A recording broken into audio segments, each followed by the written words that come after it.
This open meeting of the Newbury Conservation Commission is being conducted remotely, consistent with Governor Baker's executive order of March 12, 2020, due to the current state of emergency in the Commonwealth through the outbreak of the COVID-19 virus. In order to mitigate the transmission of the COVID-19 virus, we have been advised and directed by the Commonwealth to suspend public gatherings, and as such, the governor's order suspends the requirement of the open meeting law to have all meetings in a publicly accessible physical location. Further, all members of public bodies are allowed and encouraged to participate remotely. The order, which you can find posted with agenda materials for this meeting, allows public bodies to meet entirely remotely so long as reasonable public access is afforded so that the public can follow along with the deliberations of the meeting. Ensuring public access does not ensure public participation unless such participation is required by law. This meeting will feature public comment.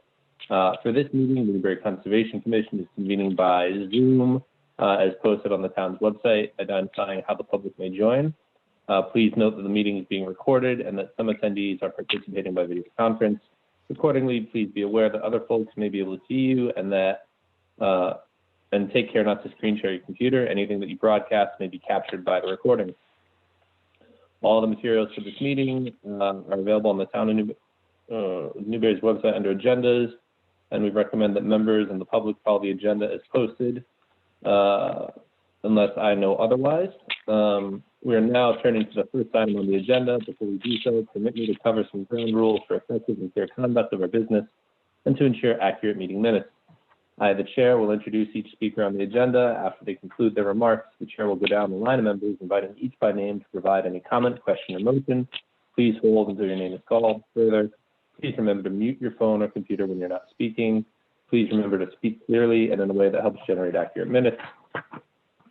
For any response, please wait until the chair yields the floor to you and state your name before speaking. If members wish to engage with each other, please do so through the chair.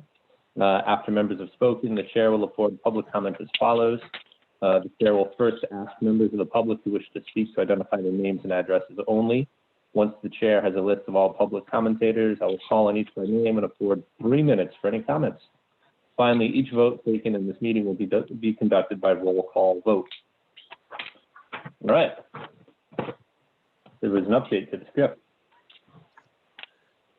Did you want to? Did you want to take the 3 items that are going to be continued first, just to? Yeah, absolutely. And then we can, if anybody's here for those, they don't have to sit through all of our excitingness. All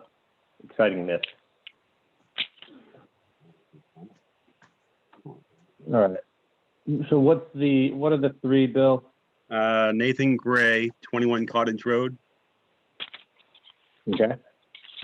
He had asked for a continuance until the April meeting, which will be April 20th. Okay. I talked with him and I talked with Tom Hughes. They're not quite done with the plans yet for their All right, so let's open it up so we can kick that down to the 20th. Nathan Gray, 21 Cottage Road, DEP number still to be determined. A continued NOI to remove a woodshed, fabric-covered steel frame structure, and located within the wetland resource and restore wetland. That sounds funny. In addition, construct a new shed and greenhouse in 100-foot buffer and remodel existing shed located partially within wetlands. And we've got a request to continue that to April 20th at 7 p.m. Is that right? Yes. All right. Going once, going twice. Anybody want to ask a question about this one or chime in about it before we do a roll call on seeing them again on the 20th? Once, going twice, and sold. Great. Let's have a roll call or have a motion. We could probably do this in order. Thank you. I think I heard a second. Was that a second? Seconded. All right. Read the first motion, please. That was Peter. Peter, thank you. All right. Roll call. Benjamin. Yes. Bill. Yes. Daniel. Yes. Who's here? Mary. Yes. And then Peter. Yes. And yes for me as well. Great. So Nathan sorted out. And who else wasn't coming, Bill? Actually, David Mantee, 0 Pine Island Road. He Okay. did request a continuance, but I see that he's here, so I don't know if he wants to speak to request request a continuance. We could continue until March 30th or April 20th. It would be up to him as to which one he wanted. He did say April, but I'm not sure he knows what the date was. So. All right, great. So I'm going to open it up. We'll ask David, Mr. Manti, when he wants to come back, and then we can do the same thing. So David Manti, 0 Pine Island Road, map R30, lot 5, DEP number 0501330, a continued NOI to construct a dock/pier, ramp, and floating dock within the Salt Marsh Resource Area and ACEC. So, Mr. Manti, is that true? You'd like a continuance? And if so, do you have a preference for dates? Yes, if I could have a continuance from the board, that would be great. What was it, April 30th, I believe you said? No, March 30th or April 20th. Oh, April 20th would be better. I'm having a hard time trying to get a hold of Tom Hughes, who I've hired to help me out with the plans and the design and, the speaking to the board. So I think Tom's involved with a bunch of other projects. And I guess I'm on the kind of the back burner, I guess. I did speak. Good. Well, I'm sorry, what was that? I did speak with Tom today about your application. He does have a draft plan, but he needs to finalize the narrative and a bunch of other things to go along with it before he can submit it. So. All right, I appreciate that, Bill. So if I could do that April 20th, that would be great. Perfect.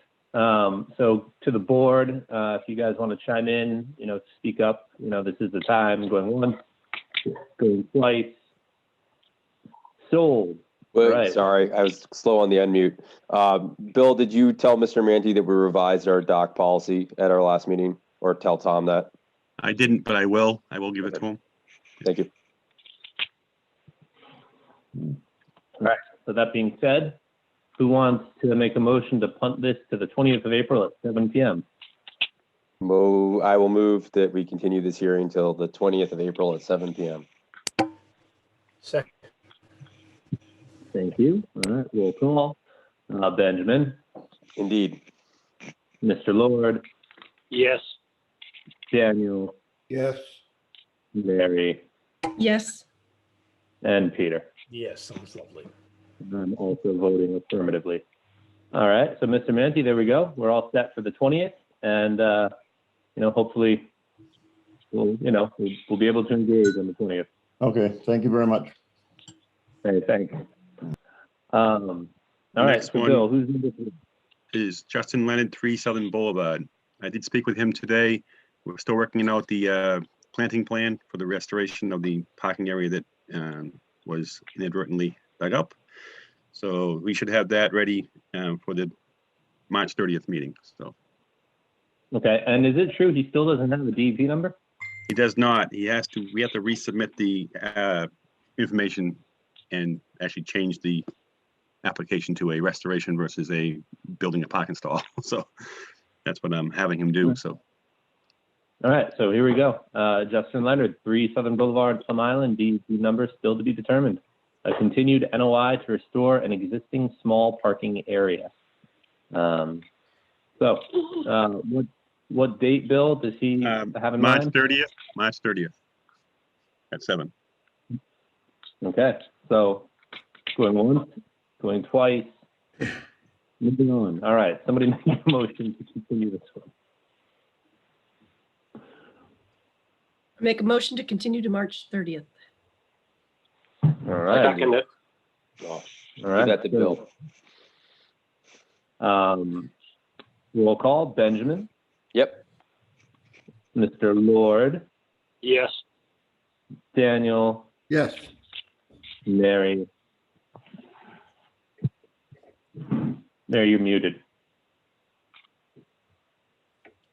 Sorry about that. Yes. All right. And Peter. Yes, thank you. All right. I'm also going to vote in the affirmative. All right. Great. So hopefully if anybody was here for those 3 meetings, or those 3 items, they're freed to go home. So going back to our agenda in order, going back to the top, let's see, what do we have to start with? The next regularly scheduled meeting dates are March 30th and April 20th, as we just covered. We have no minutes that we're going to cover this evening. And our first public hearing, we have Robert J. Tuttle at 9 Melody Lane, an RDA to install a propane-fueled standby generator with a 5x4 wooden platform and raised 2 feet above on pressure-treated 6x6 lumber to avoid interfering with dune grass growth. Brilliant. Who's here for this one? That's all right. Just move my camera. Looking at the list. I don't see Mr. Tuttle He is there. I'm here. there. I'm looking at the wrong spot. Oh, there you are. Here I am. I see you now. All right. So Mr. Tuttle, you want to tell us about this? I don't think there's really much beyond what's in the agenda there. Okay. Pretty straightforward. Well, then in that case, Bill Holt, do you want to tell us about this? I will. Let me share my screen as soon as I figure out how.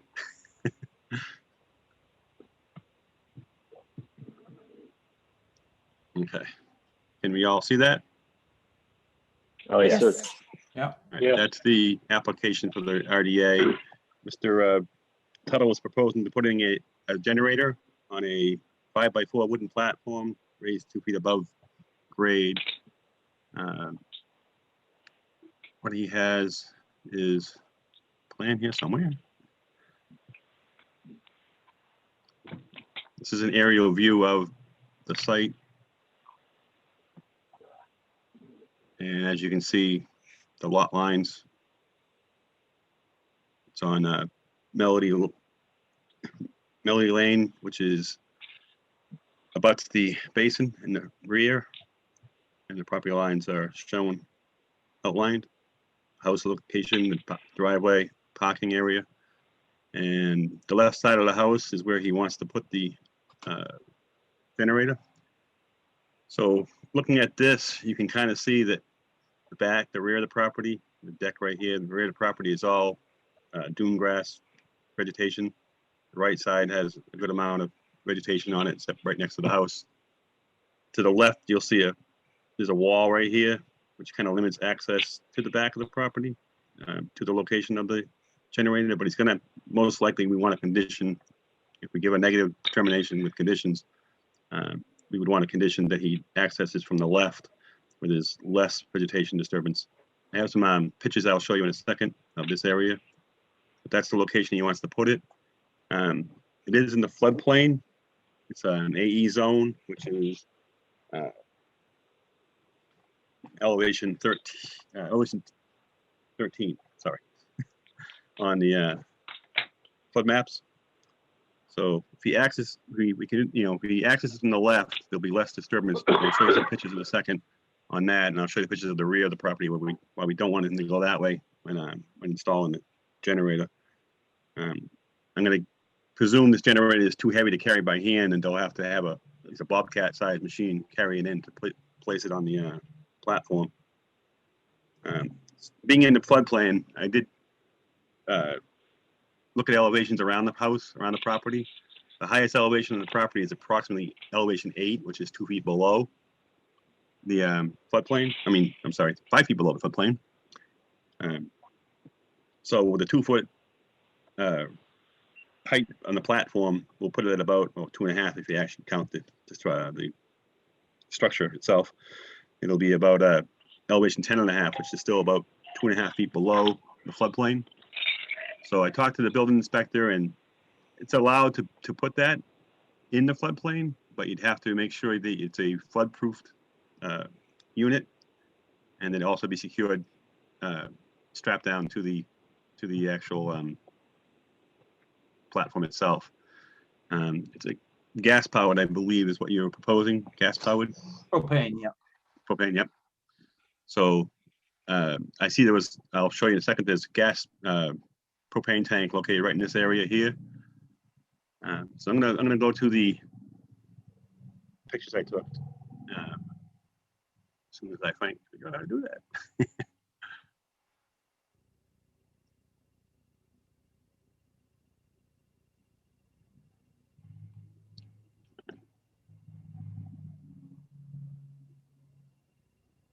Oops.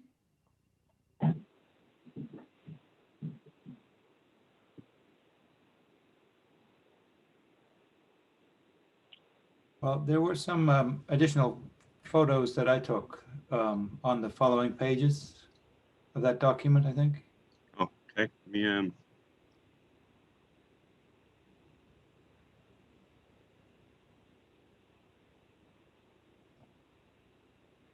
can you see my screen or no? No. A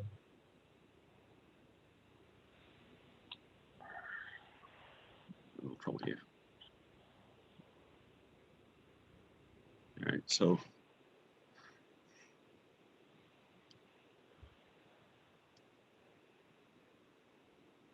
this is the front of the house as you approach it. Can you see the screen now? Yeah. Yes. Yeah. This is the front of the house as you approach the down Melody Lane. This is the location of the driveway. That's the house there.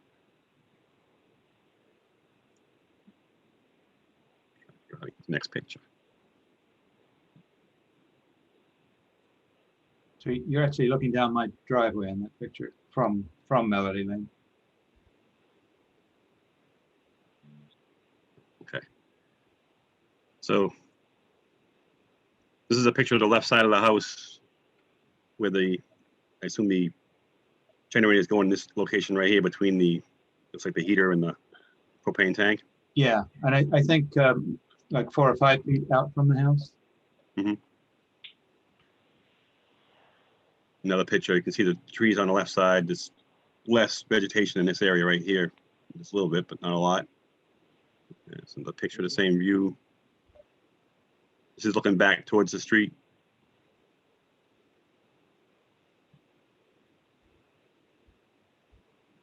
This is the right side. You can see there's a good amount of grass in this area. It looks like a bare spot right in that area.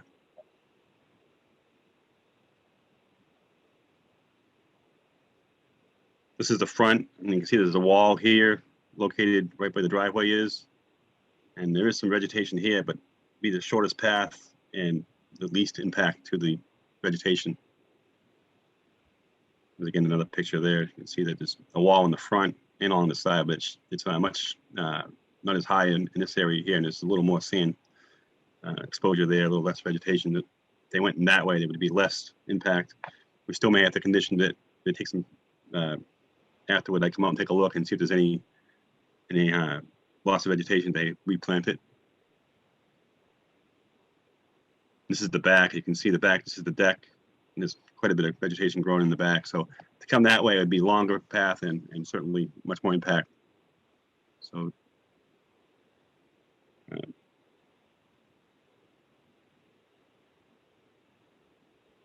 stop sharing now. So Okay. I don't have any other issues other than the fact that it is in the floodplain and that the access should be on the left side. If we do a negative determination, we have a couple conditions, which is to provide the access that direction and to make sure it's a flood-proofed unit, and he does it according to the building inspector's requirements for that zone, for the AE zone. So if there's any question, I'll hand it back to the commission now for any questions. And All right, great. Let's go around the horn. Ben, what do you think? I'd just be interested, unless I missed it in there, if there was any reason to preclude putting the generator on the opposite side of the house, on the right side of the house, where it didn't look like there was any vegetation that would be interfered with. The power coming into the house is on the left side, so it's a lot easier electrically to wire it in from that side than from the other.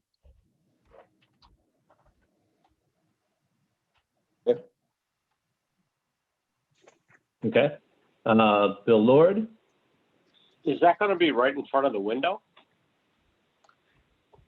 There is space between the window and the there's an air conditioning unit there. There's about, you can't tell from that angle, but there's about 8 feet, I think. And it's, as I said, it's going to be maybe 4 or 5 feet out from the house. I mean, this area. Somewhere around there, right. All right. Okay. Daniel?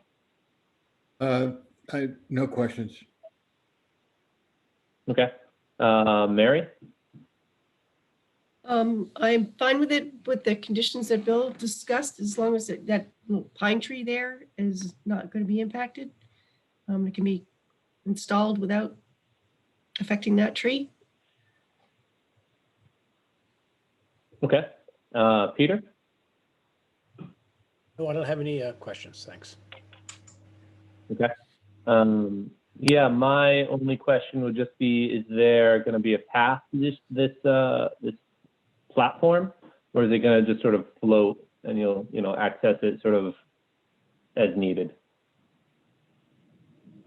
I think we'll access it as needed.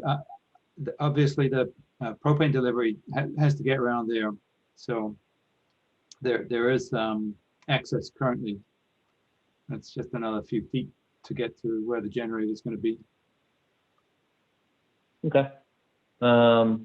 Yeah, I think Bill Holt, your comments were good.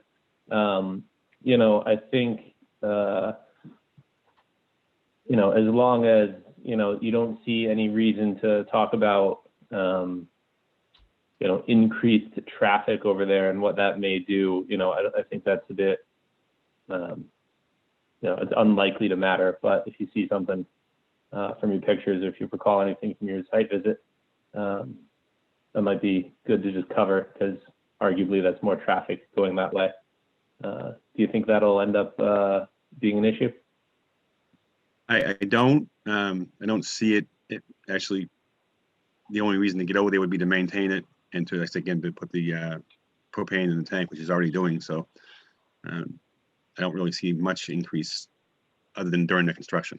After that, I think if we go out and take a look at it, it needs to plant some additional plantings to replace what may be disturbed during the construction. Once that's done, it should be fine. Okay. Well, it sounds like, everybody's okay with what's going on. So does anyone want to make a motion on this one, to more or less accept it as Bill Holt suggested, with those details added on? We need to ask for any public comment. Yeah, terrible at that. Sorry, I've got two screens now. I'm trying to figure out, I can't see the screen the way I want to. I'm not seeing any hands up. Anybody else seeing any hands up? Anybody waving madly at the screen? Nope. I'm not seeing anything. All right, so presumably that means nobody wants to talk. Thanks, Mary. Kevin's not here, so somebody needs to remind me. So without any other public comment, then I would make a motion that we approve, issue a negative determination of applicability with the conditions that include securing the tank, the generator to the platform, elevating 2 feet, restoring any vegetation that's disturbed during the installation and construction, and taking care to not impact the trees adjacent to the work area. Brilliant. Do we have a second? Second. Excellent. Roll call. Benjamin? Yes. Mr. Lord? Yes. Daniel? Yes. Mary? Yes. And then Peter? Yes, and also yes here. Good. So Mr. Tuttle, you're all set. Bill can put together the paperwork for you and help you with that. And Bill, I presume you've been talking to Mr. Tuttle a good bit, so he probably doesn't need the script about timings and such and appeals and whatnot. Right. I can send that to him as well and let him know. Okay. All right. Okay, thank you. Case, yeah, no problem. Thanks for coming. Let's see, what do we have next? We have Doug and Shay Deangelis at 110 Hay Street. Oh, and before we get this, just in case anybody doesn't know already, and for everybody listening, I'm going to need to step out at some point to go over to the select board meeting. So Ben, you're on the spot for like 15 minutes at some point. Yeah, we already agreed Pete was going to take care of that. Oh, all right. No, I'm Please doing it. can you, Yeah. No, I'm doing it. please It's can you fine. vice chair? It's fine. Sorry. I'm doing it. I missed that meeting. Anyway, so moving on. The Deangelis is at 110 Hay Street, an NOI to construct a seasonal gangway and floating dock from their property. And who is here on behalf of those guys? Brian, I just wanted to say that I need to abstain from the discussion on this project. The Deangelis is our former client of mine.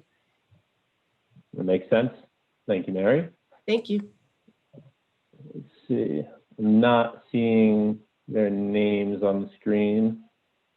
Who is anybody here? I think it's On their David behalf. Smith. I think David Smith is from GZA. Yep, I'm here. I'm going to make him a there you go. co-host. Good evening. I'm David Smith from GZA, Geo-Environmental, here representing Doug and Shay Deangelis. I believe Doug is also, I see his picture on the screen, so I believe he's tuning in as well. So this project is for a seasonal gangway and float project at 110 Hay Street. The property at 110 Hay Street is a single family home with a manicured lawn that slopes down to the south, a pretty steep embankment, a vegetated embankment, down to an area of salt marsh. And then that extends right over to the edge of Little River. We had provided a survey of this site. David, would you like to share your screen? Oh, be able to sure, discuss yeah. it? I made you a co-host, so you can do that. Okay, yeah, that'd be great. Hold on one second then. Sorry. Might be easier to see what you're doing. I wasn't sure if you were doing that or not. Well, you can control it a little better if you share it, so you can move around.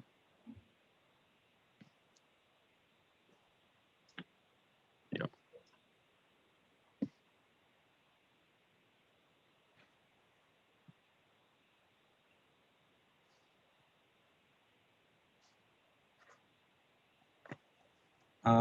Can you see the? Someone Can right? you see, Someone too nice. Yeah. can you see the drawing? Yes. Okay, I have two screens, so I wasn't sure which one's active here. Okay, so we had done a survey at the site, a topographic site survey of the vegetated area. We also delineated the edge of the salt marsh, as you can see here by the various flag points here. I believe there's 10 flagging marks right along the edge of the salt marsh between the upland area. And then this is the landward extent of it. We also did a hydrographic survey out in this portion of the Little River. And the Deangelises want to have access to Little River for kayak use. And so, you know, instead of just walking down that very steep bank or through the thickets of the vegetated slope. So with the survey data we had and, you know, looking at various options fronting this area, and then also realizing, you know, the restrictions associated with the ACEC jurisdiction in this location, which is at elevation 10 that runs, see if I can find it. It's this solid line right up along here. That is the ACEC limit and NAVD 88 datum. So taking all this constraints together, we kind of came up with the best location that would minimize any sort of impact to the upland area. We didn't have to take any major trees down or cut substantial vegetation. We were looking to put in a concrete abutment at elevation 12, which is outside of the ACEC limit. And then there would be stone steps that would come up the slope in that upper steep part that would then gradually come out into the manicured lawn area behind the house. Going seaward from that concrete abutment, we'd have a 3-foot by 40-foot aluminum gangway that would extend from that abutment out to a 10-foot by 14-foot float. As you can see here from the drawing, mean high water is up along this edge, sort of the seaward edge of marsh and along the embankment. And mean low water. David, I think you gotta change. I think you gotta change the picture on your screen. We're still seeing the existing conditions one. We're not seeing the proposed. So I don't know if you're describing what you're proposing and we're not seeing it on the screen. I think you have to either stop. Yeah, there you go. Okay, my apologies. There you go. Now Okay. I see it. I'm sorry. Okay. Sorry. No, that's okay. So I'll just repeat really quick. So I wasn't sure if you caught this with the cursor here or not, but the ACEC line runs right along here. This is elevation 10. The concrete abutment, which is located right here up on the coastal bank.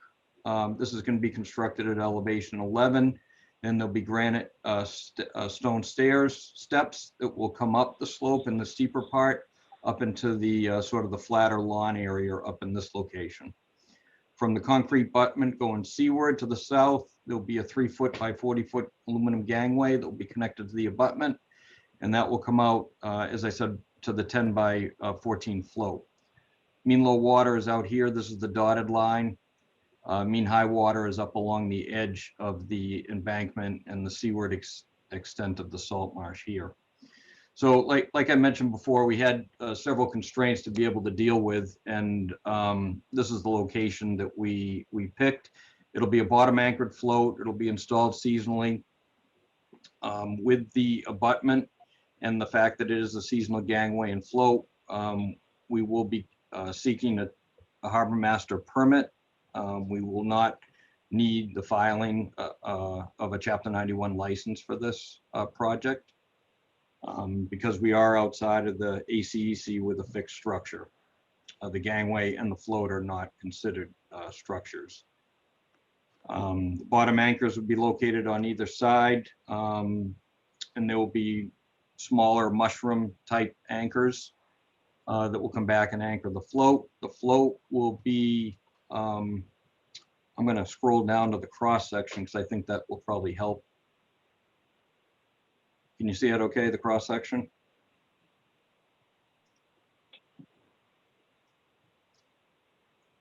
So the float right here is a 10 by 14 float.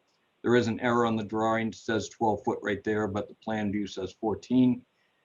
The float will be positioned on legs on each of the corners to be able to keep this up off the mud line at low tide. So it'll be basically used about mid-tide, around the high tide cycle, and then mid-tide as it falls. So it's going to be limited in the amount of times, during the day that this thing can be used by kayaks. As I mentioned before, the gangway will be attached here and it'll come back. This will go onto the abutment. The abutment will have a footing here, and then there'll be stone steps further up as it gradually flattens out up above. The gangway will have through flow decking. This is the limit right here of the salt marsh. There'll be about anywhere from 10 inches to a little over 3 feet of separation distance based on the tidal range here of the float. The float's going to be 18 inches up off the mud line in the closest area, which is the landward extent of the float. Further out, it'll be over 2.5 feet out in this location, out the seaward edge. There's going to be a cutout in the float along this length for ease of use for the kayaks, a lower freeboard section in that outer 2 feet.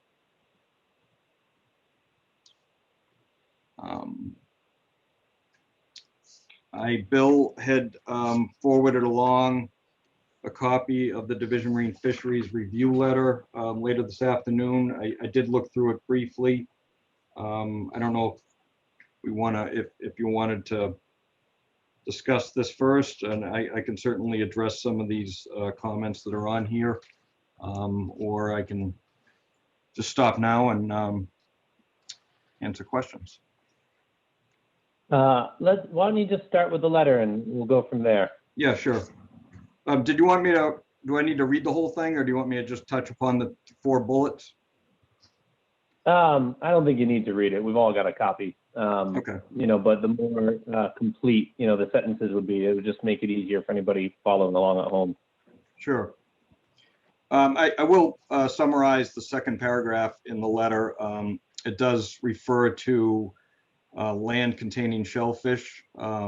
This area is a habitat for soft shell clams and American oyster. It is not an active shellfishing location, but it is mapped in Mass GIS. The first bullet point referred to the DEP dock and pier guidelines, which recommends a 1-to-1 height to width ratio. This applies to, I guess, piers, floats, and docks. There is no vegetation. This is 1-to-1 height to width ratio for shading impacts to vegetation. So the dock, there is no eelgrass or vegetation. This is a tidal mud flat out in here. They had indicated that based on their research, and they had provided some references, that the gangway be a minimum of 1.5-to-1 height to width ratio. Looking back at this cross section, I did mention that over this section here of salt marsh, it's relatively flat. It goes back about 10 feet in this particular location. Because of the way the tide is and the positioning of the abutment, the owners didn't really want to put a huge structure here that's really out of place, and wanted to keep it sort of as low key as possible and conforming to the existing grade. If we were to extend that 1.5-to-1 height to width ratio, this would be up quite a bit, keeping the float in the same location. It would probably be about 13 or 14 feet in the air here, as far as this concrete footing getting it up to this location, to be able to have that slope come down. What we are proposing for the gangway is to have through flow decking, which allows light penetration through it. The gangway is in a north-south direction, which optimizes the sunlight that swings around here in the summertime. So the area is really about a 6-foot stretch here, where it is going to be less than a 1.5-to-1 height to width ratio. So with this particular plan, there's really, with the constraints given, you can't really go too longer on a gangway. It'll just be very unwieldy to take in and out. We're very limited on what we can do as far as trying to maintain that full 1.5-to-1 height to width ratio. The second bullet talked about floats in land containing shellfish must be at least 2.5 feet up off the bottom. About a third of the float here in this location, the landward part, is less than the 2.5 feet, but the 2/3 section out here is greater than, or is equal to or greater than, the 2.5 foot separation. Again, we could push this out, but then we'd be getting into a gangway that's really going to be very difficult to take in and out on a seasonal basis, given the fact that we are constrained here with this with the abutment. The other bullets had to do with just construction equipment and access, minimizing impacts to the salt marsh. The equipment would be, in talking with the owners, they want to really minimize any impact to their yard. This will most likely be hand dug, or at the very least, or at a minimum, be a small excavator with mats brought across the backyard to be able to construct this abutment. There'll be no cement trucks. This will be a pumped concrete type operation to be able to put this footing in and the wall. And then the last bullet was, if the recommendations cannot be accomplished, we don't recommend this be constructed in this location. I think that was it. Okay. So thank you. Let's turn now. Bill Holt, do you want to contribute anything before we go to the board? Yeah, let me, can you stop sharing? So I can, yep. Second.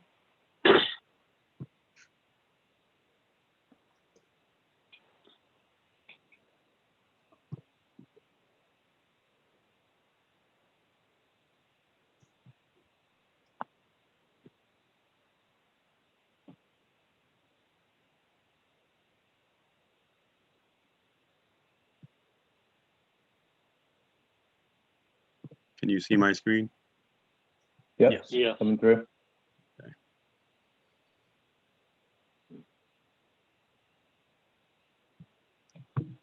So the first thing I want to note, and it was mentioned in the narrative, that the property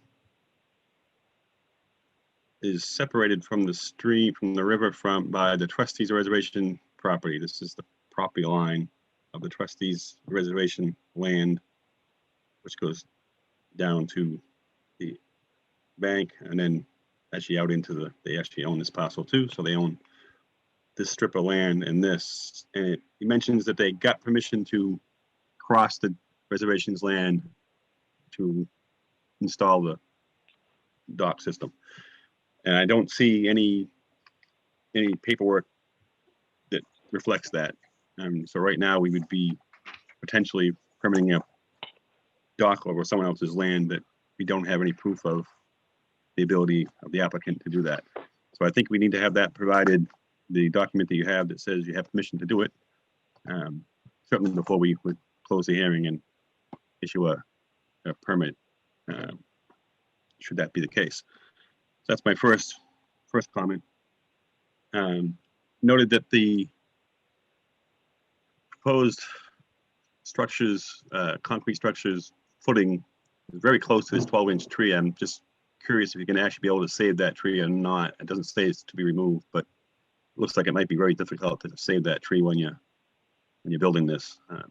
It's possible, but I just think you might find it in jeopardy.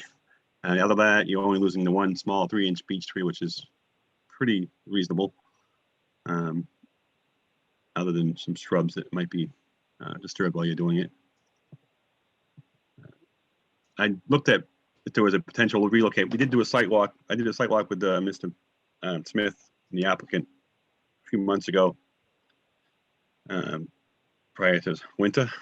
And we looked at this area and it did look reasonable in terms of location, in terms of not losing vegetation.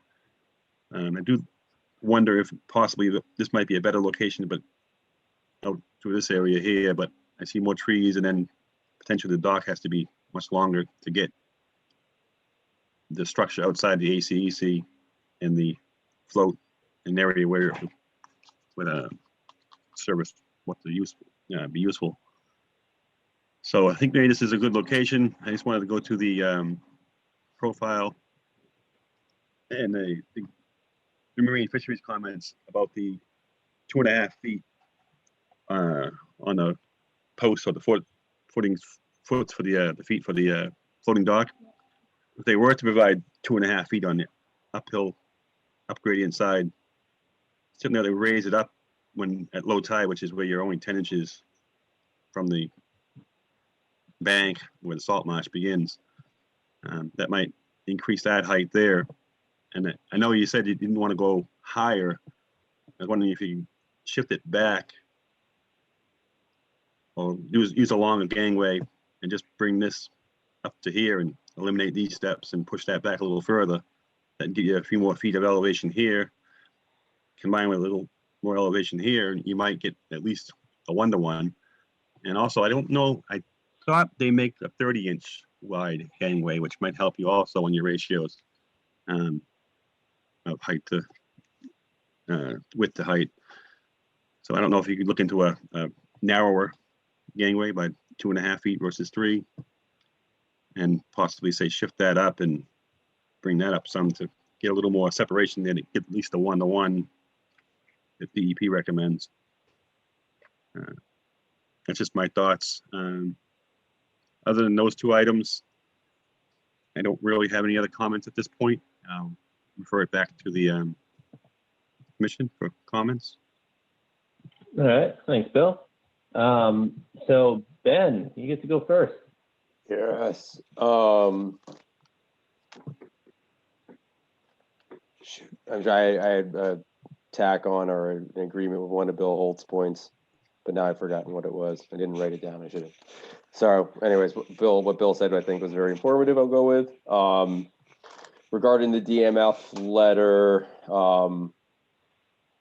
the guidelines to reduce shading impacts to vegetation density and biomass aren't about eelgrass there about salt marsh, which it crosses over.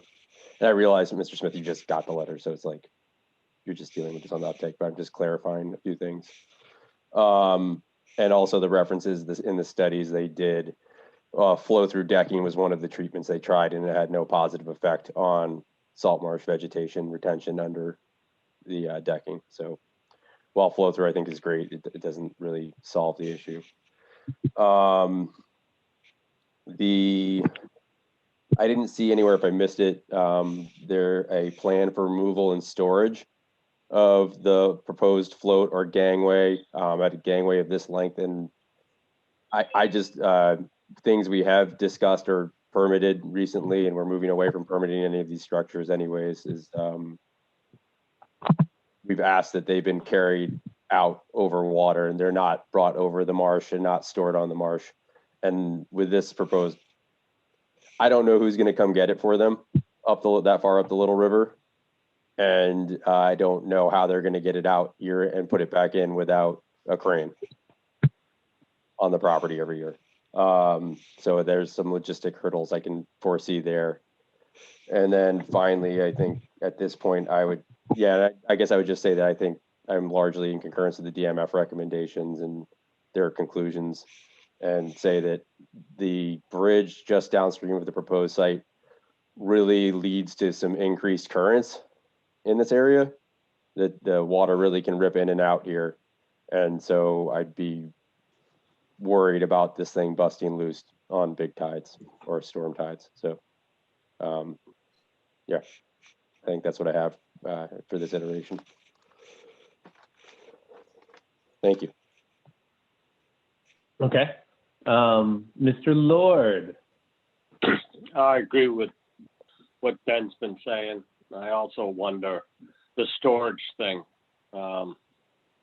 needs to be tackled. I don't know if floating that float down the Little River and through that bridge. I don't know if there's enough water under that bridge, even at high tide. I've been up through there and there's not a lot of water any time. And to drag a float down that already has legs on it, unless the legs are somehow removable, it seems like that. I'd kind of like to know how they're going to engineer that. Also, a 40-foot ramp. I've handled them. They're not easy to move. And I think he's going to have to drag that back up onto his lawn somehow. And that could be a challenge. That's all I got. Okay. Daniel? Not too much else, but I kind of wondered what other locations were looked at. Bill referred to the up Riverside. I noticed there's some steps that lead down that hill. I wondered if that was an area that potentially had some potential or was considered at all.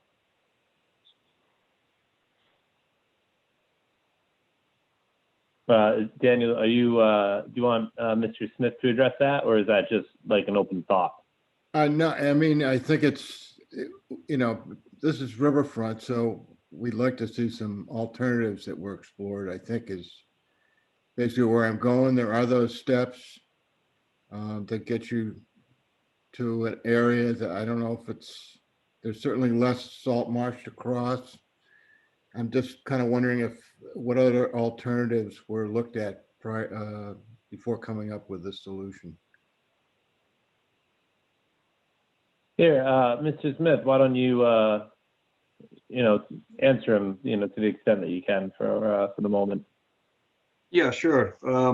I can answer. I mean, if you want me to go through all comments, I can, but I'll just answer this one. We did look in that particular area over by the steps. Unfortunately, where it widens out, that's like a nice little plateau area. And the ACEC limit actually comes up into that step area. Yep, no, not that line. There's the solid line below that. Yep, right in that location. Yep. So to be able to get from that location out, you know, it's quite a bit of a distance, more so than where we're proposing it now.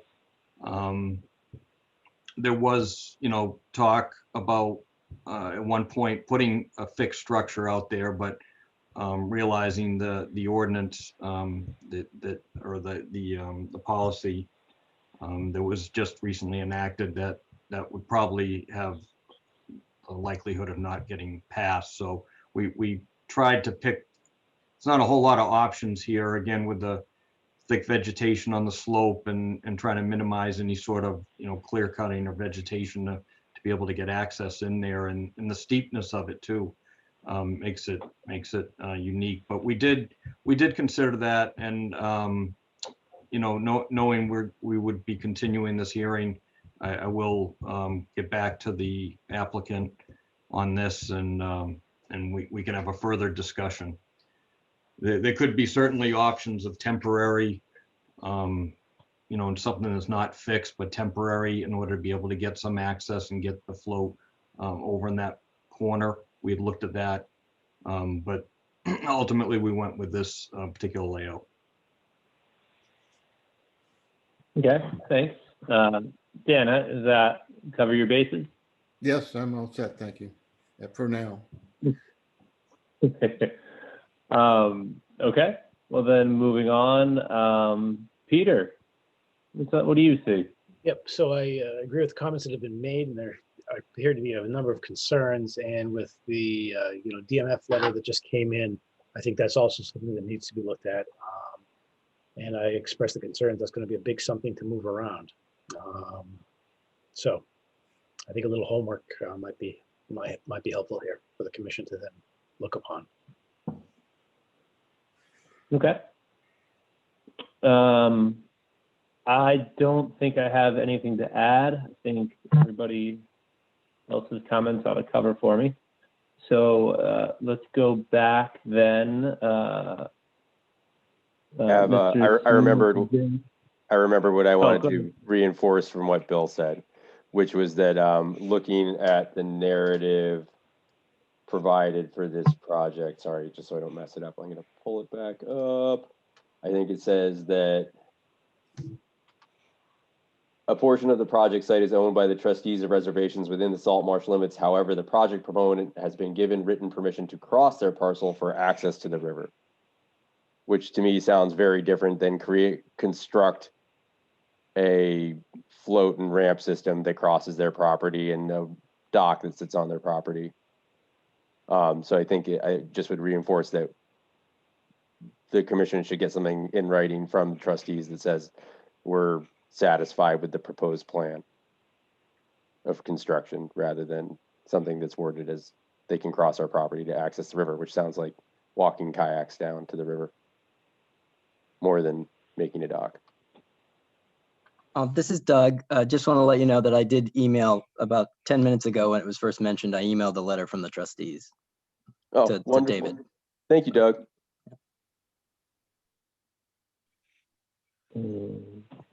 Okay. So let's see, how should we do this? Bill Holt, if that email, you know, if you get that email, you want to screen share it? Sorry, I emailed it to David since he's my guy. I didn't email it to Bill. I have it up on my screen. I have a hard copy right here. I've just been waiting to respond, so. I didn't really, you know, this wasn't from the email Doug just sent, but I had a hard copy, and the letter's dated March 30th. It wasn't included in the notice of intent package, but we do have a copy of it, and I can share my screen if you like. Yeah, let's put that up. Be able to still. Okay, let me see if I can try.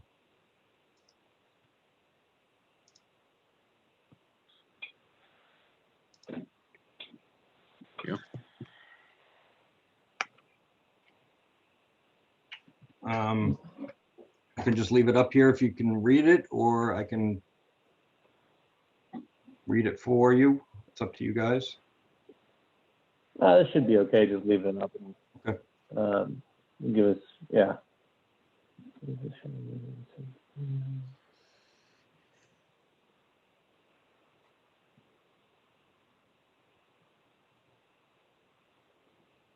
That satisfies me personally. Thank you very much, Doug and David. It's not that I didn't believe you, it's just that we have to be careful with what we do. All right, so then in a manner of speaking, that detail is taken care of. So this leaves us with the detail of the other letter, not recommending, and working through that. And so,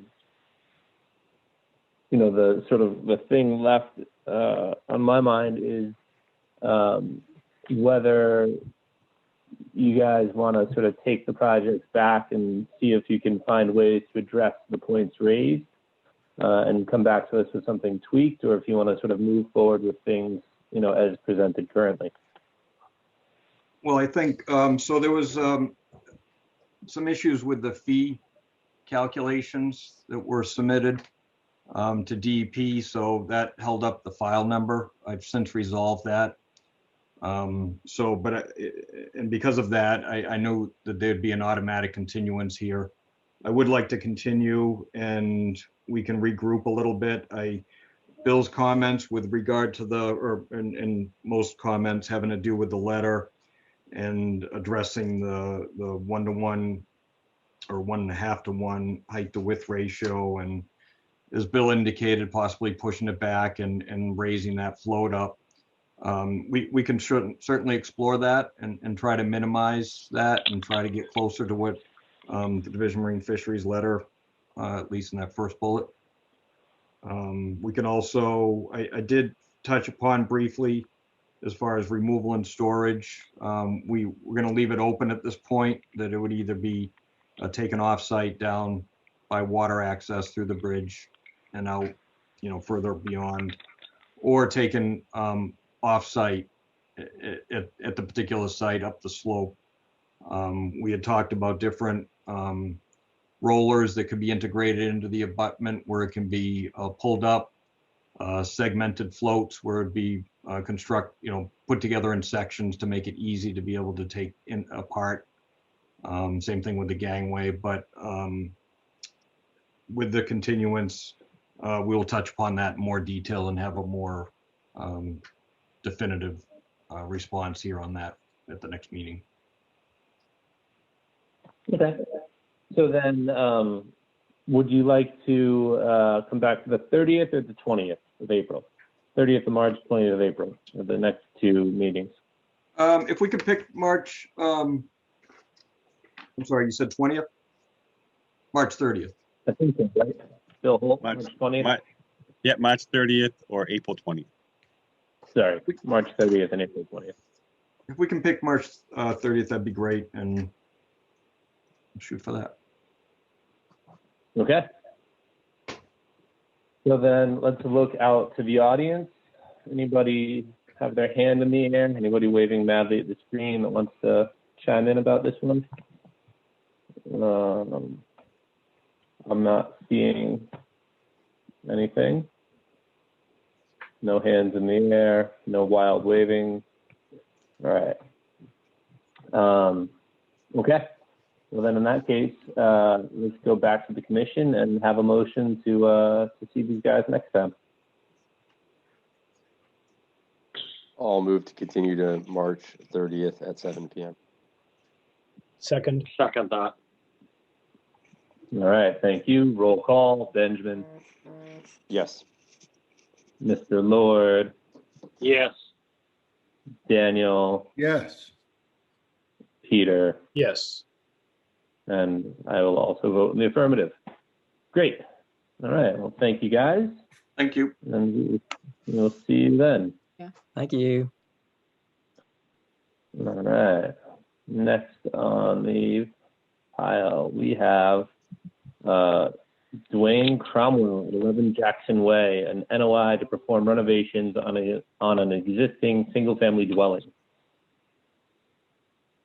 All right. Let's see. Who is here for Mr. Cromwell? I think it's Bill Zmack, I think.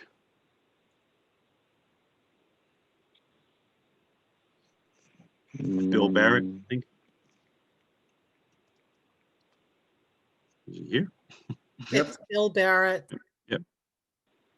So I made you a co-host. I made him a co-host so he could share his screen if he'd like to present the application. All right. So, Bill, if you unmute yourself, take it away. All right. Thank you very much, and good evening. My name is Bill Barrett. I live at 1 Jackson Way, and I'm here representing Dwayne and Mandy Cromwell. They are neighbors of mine down the street, but I've done several of these projects on a permitting level to help people get through the process. The particular property that we're talking about here, 11 Jackson Way, is currently developed as a 2-story home, 1.5 to 2-story home, single family. A concrete foundation is existing under the dwelling. The first floor of the structure is on a concrete slab, and the structure includes the 2-story home, a 1-story garage, and a 1-story carport, both of which have decks on them currently. The lot, according to the recent survey, is 6,132.2 square feet. The existing home is 2,177 square feet under roof. The lot coverage is 1,717 square feet, or 28.8%. The lot is located in the FEMA flood hazard zone AE. The proposed work, let's talk a little bit about that. I'm going to give you a synopsis first, and then we'll get into some more detail. We're going to be raising portions of the existing structure and its foundation according to the plans that we'll show you. Remodel the dwelling in accordance to architectural plans. The driveway as shown on plan will be spread with either crushed stone or crushed seashell, as we were adding underneath what used to be garage, and the carport will now be continued driveway. Areas that will be disturbed, we plant new native dune grass in those areas, or do some kind of landscaping that's acceptable to the commission. If we can load up, am I able to load a plan here, or Bill? You should be able to, yeah. You should be able to share. Share screen, and let's go with, that's not what I want to do. Come on, let's go here first.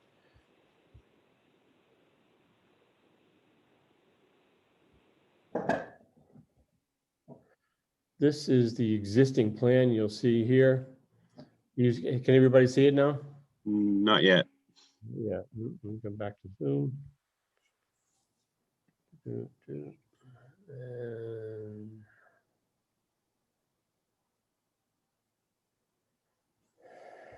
share, preview, this one. Won't let me, for some reason, it's got a hazard sign on it. Just make sure. Not sure why.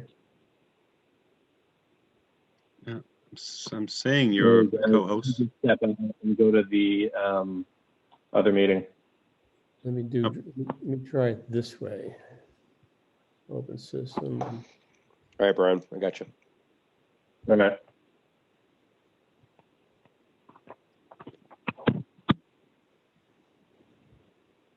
No, still not be able to see it. It's got these orange triangles, which I've never seen before. I can share mine, but you'll have to tell me what you want me to show. All right, there is a colored plan that is labeled colored diagram of proposed changes. It was one of the first plans in the package.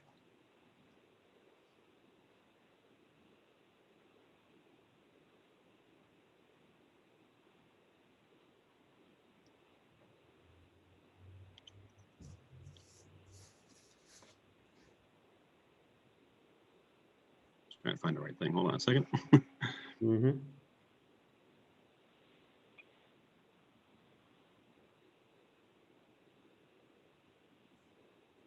Is that page 21? Bill, I believe it's in the package with the application. Yeah, I think I compiled it. I think it's in this, I think. I hope I find it. This one? Is that what you want? This I can't see anything. All I see right now is a picture of the backyard. All right, hold on a second.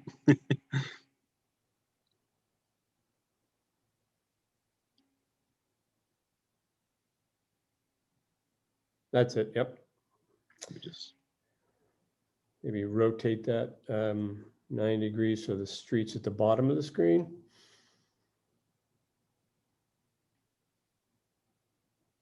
And there you go. The other way, yeah. Okay, good. wait a minute, let me just get out.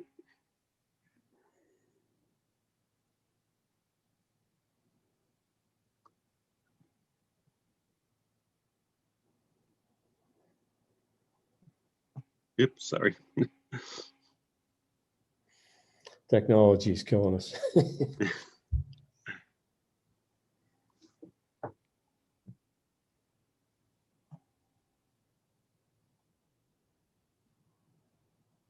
Time's up. Yeah. There we go. Yeah, that works. Okay, so this will give you an idea of what's happening in total. The structures in red are being removed from the property. You'll see the one out in front of the property by the street is as close as 2 feet to the street. And we're removing that. We're putting a bay window in its place, which is only projects a couple of feet out from the house and does not have foundation on it. The garage is being reduced significantly, more than half actually, or not quite half actually. And then the carport in the purple, that's being removed completely as well. And the staircase to the rear of the property that comes down off of the deck on top of the garage, that will be removed. The area that's proposed second floor sunroom is just that. It's second floor only, no foundations that project down to the first floor.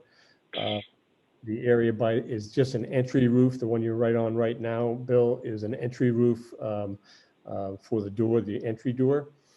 And then the rest in green is all existing currently and will stay as part of the project.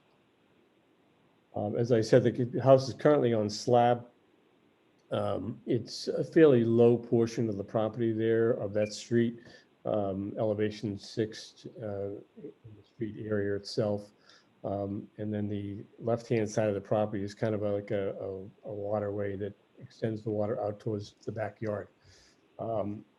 So now if we can get on, Bill, if you could pull up the site plan. I don't need the existing one, but try my share screen again just to see if this is somehow. You see that? Or can you see the plan now or not? I can, yep, perfect. Okay. So this just gives you a better idea of what it's going to look like after the fact. The dotted lines are represent the existing exterior of the building now, once all the work was completed. It is second floor is going to be expanded as well. So this is just first floor activity right now. The real purpose of this whole program or this renovation is to give them some access, a little better access to the second floor with an elevator. The elevator is going to be located in the area that used to be a breezeway between the garage and the house. It is a finished area currently. And if we can now move out to the, if you want to see the floor plans, we can do that, or we can look at elevations. There's really no change as far at ground level for elevations. We are increasing the height of the building just slightly, up around 5 feet, I think it is.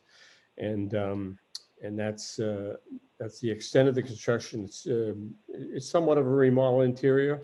I have presented an appraisal for current structural value to the building inspector with regard to the 50% structure value, making sure we stay below that level in order to build this thing without going on piles. I put that out there for comments right now. Let me just take a quick look at my notes here. I guess there are new structures, like I said, so we don't have to worry about elevating anything on piles.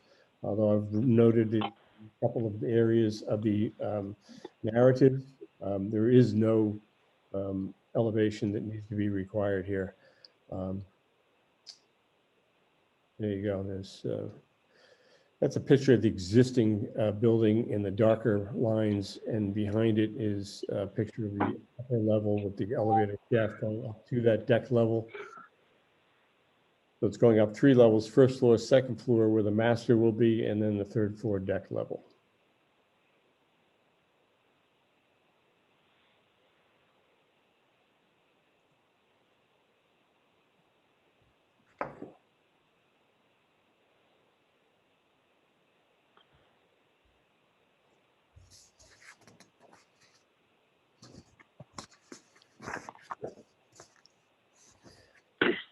That's about it. If you'd like to bring some questions at me, I'll be willing to answer. Thank you very much, Mr. Barrett. Bill, I think I'll probably start by getting your impressions of the project for the commission. Okay. Yep, I will start by going over the proposed. Let me start by going with the pictures. Let me see if I can find those again. Yep. And thank you, Mr. Barrett, for the presentation. I appreciate it. Persevering through the technical difficulties there. Yeah, I'm not quite sure why it's not working for me. Can you see the pictures? I'm not sure if you can see them or not. No, we're still looking at the plans, Bill. Okay, hold on.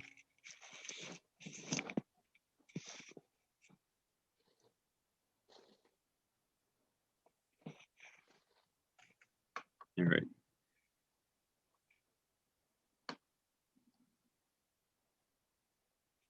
Let me see what I got here. Can you see the pictures now? Yes. All right. This is the front right of the house. Property line is, I think, right in where the hydrant is, right through here. Mm-hmm. So that's the front right, is the propane tank. This is actually the back of the house. It's bounded by a fence and mostly lawn, a few trees. Again, the back of the house, you're seeing the property line is likely this fence line. I think it's staked. I think there's a front corner, back corner in, so they had it surveyed. Pretty much, it's pretty flat, as you can see. This is the side. There's a shower, outdoor shower there. It's the front where the driveway is and the garage, and that awning he's taken out. So it's pretty much gravel right there, I believe, isn't it? And then this is a concrete pad. And that's the front of the house. Looking down the street, there's a street there, and this is looking at the front of the house. And again, side. If I could, the fence that's existing there at the front of the house is going to be removed. That 6-foot stockade fence will be removed during construction and stay down. It will not be put back up. Okay, let me go back to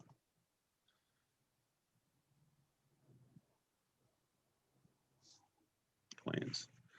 All right. So again, they're in the floodplain, which is elevation A13. Property is at elevation 6 to 9. It's also in the ACEC, which is elevation 10. So the major improvement here is that clearly the reduction in building cover. They're going from 28.8 down to 20.5. So they're reducing a lot of building coverage in impervious area.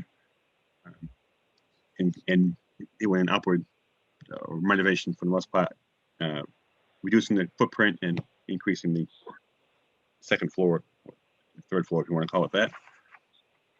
They're also reducing their FAR from 36 to 31, and they're also increasing the setback in the front. It's less non-conforming than it was before. Proposing some restoration of vegetation in the areas where the building is being removed. I did verify with the building inspector that the project does not exceed the 50% the current value threshold that would require floodplain conformance. My questions, they mentioned defining limited work in the area, work area in the plan, and providing fencing, snow fencing around that area to limit any other impact. I don't really see the limit of work shown on this plan. I'd like to have that depicted and where that fencing will go. Okay. During the construction, if they're going to have a dumpster, which I assume they will, yeah, where that's going to be positioned, it's real tight up here in the front right now. So I assume it would have to be over here in the driveway or in that area. Except on the driveway, and the limit of work would be right about through that assessor's map designation. Right in there. Yeah. I think I'd want to see the plan just revised and have that added to it, so that we can see where that's going to go. Okay. Again, where the dumpster will be positioned, and then material storage and staging, I assume would be somewhere. Not a lot of room.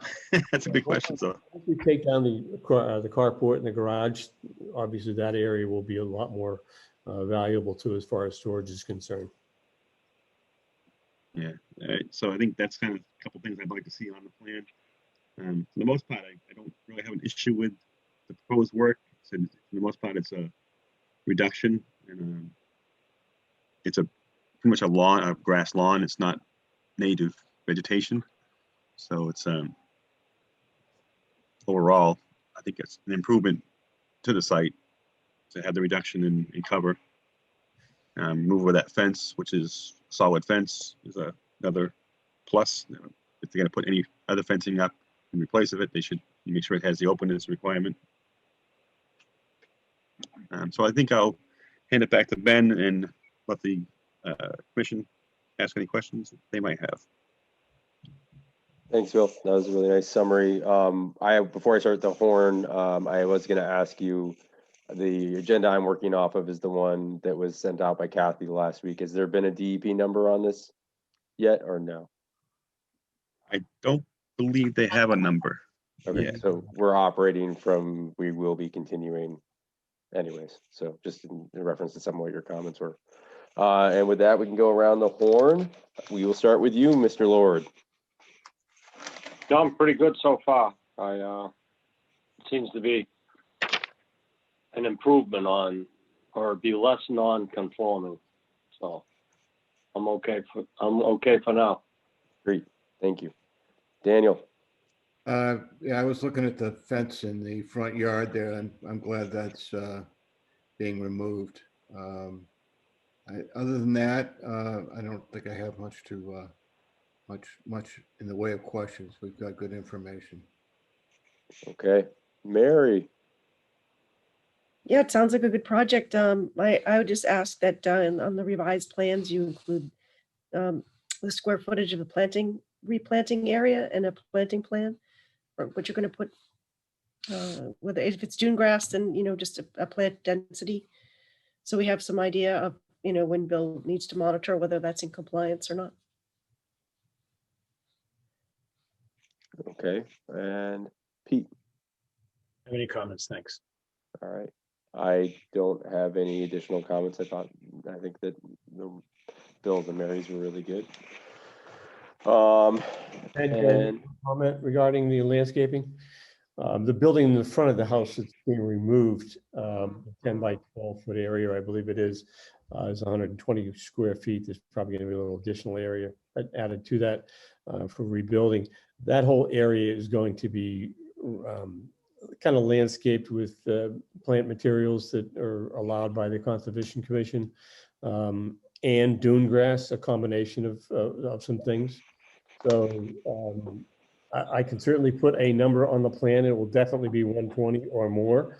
But once we have the building out of there, we'd like to take a look at it. And if we have to, we'll come back to the commission with a more detailed plan on what's going to happen there. It might be helpful for us just to have like a list of plants that you would plant there, at least when we go to issue an order of conditions in the first place, at the very least. Is that what you're going for, Mary? Yeah, we can just, I'd rather have it shown on the plan than have to try to write a condition specifically, what is allowed or not allowed. There's a plant list that Coastal Zone Management has available, coastal native plantings. that you can use and all of those plants are acceptable. I just would like to just have some sense of the square footage of coverage that you're talking about for Yeah. planting. And then we would put a condition on it that it be native coastal plants.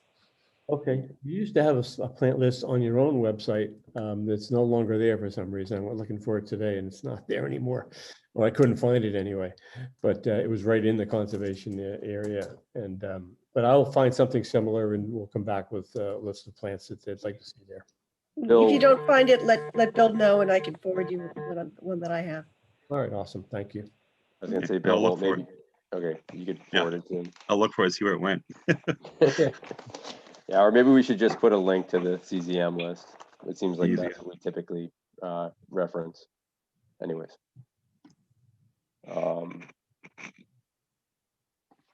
So we have a list of things that we'd like to see on a revised plan, including a limit of work, an estimation of the square footage of plantings that are going to happen, and the list of plants planned to be used. Am I missing anything, Bill? Dumpster. Dumpster location. Dumpster You can show location. that. Okay. And a DEP number. Yeah, we need a DEP number before we can do anything. So I think that this looks like, Mr. Barrett, we automatically are going to, because the DEP number would continue the hearing anyways. We have a couple of modifications that need to happen to the plan. Do you have any other questions? I do not. Okay. Is there anyone in the audience who would have any questions? 5, 4, 3, 2, 1. This is how I handle my kids misbehaving also. Okay, having nothing else, any last chance for a commission member to throw anything out there? No, I will enter, and sorry, Mr. Barrett, would you like to continue to the March 30th or April 20th meeting? March 20th, no, March 30th, I think. Okay. Then I will entertain a motion for a continuation until March 30th at 7 p.m. So moved. Second. Second. Roll call, Mr. Lord. Yes. Dan. Yes. Mary. Yes. Pete. Yes. And yes, from myself. Thank you very much, Mr. Barrett. All right, thank you. Have a great night. See you in a few weeks. Okay. Next up on the list is, I apologize in advance for probably not doing the last name correctly, Vincent Godin, The Cottages Commercial LLC, 2 Old Point Road, DEP number 050-1344, a notice of intent to do redevelopment work at a site to create a new restaurant, outdoor seating, a movable kitchen, and 54 new parking spaces. Who is here representing this project tonight? Good evening, Steve Sawyer here with Design Consultants Inc. Here with, I see Vincent Godin here. And at least they see his name up, and also Jeff Christensen also with Plum Island Cottages. Now, last time we were here, I think there was some questions. We made a presentation. There was some, first regarding stormwater. I think Bill had some comments. There was some comments from Joe Swerka on the peer review. For the stormwater, we've actually, so as far as just an update, we did get a resubmission to the planning board, and actually the peer review letter came back addressing all comments regarding stormwater and also for the site plan items. So as far as the stormwater changes, we changed, I think Bill and both Joe had mentioned about using a higher runoff curve for the gravel, which we did. There was some comments regarding not treating a full 1 inch for the impervious areas for the rain gardens, which we enhanced that. Also pre-treatment, we've done that. Actually, would you like me to share screen? You can if you want to. Okay, beautiful. I'll do that. I think I will. There we go, share screen. Can we all see that? I've seen a plan, yes. Beautiful. All right.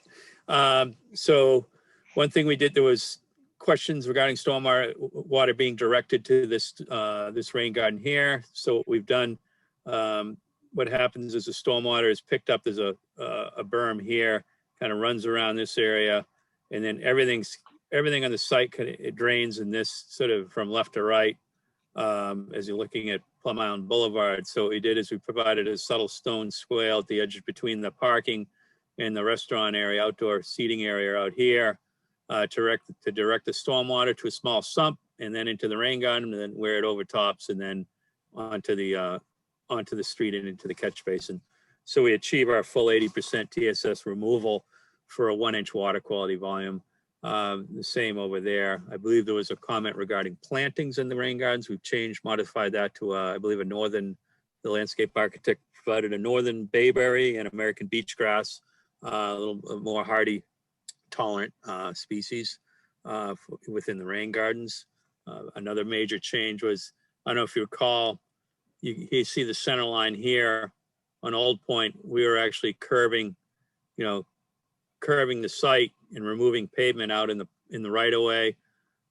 We decided against that just due to the coordinating with the town DPW. So we pulled back all pavement removal to the site. That was a major change in the design. I think another item that was brought up was there was a question regarding the pavement removals. We actually had that. It was in the stormwater report. So we're looking at roof area removing building area from 6,234 down to 2,898. So it's a minus, it's over 50% reduction.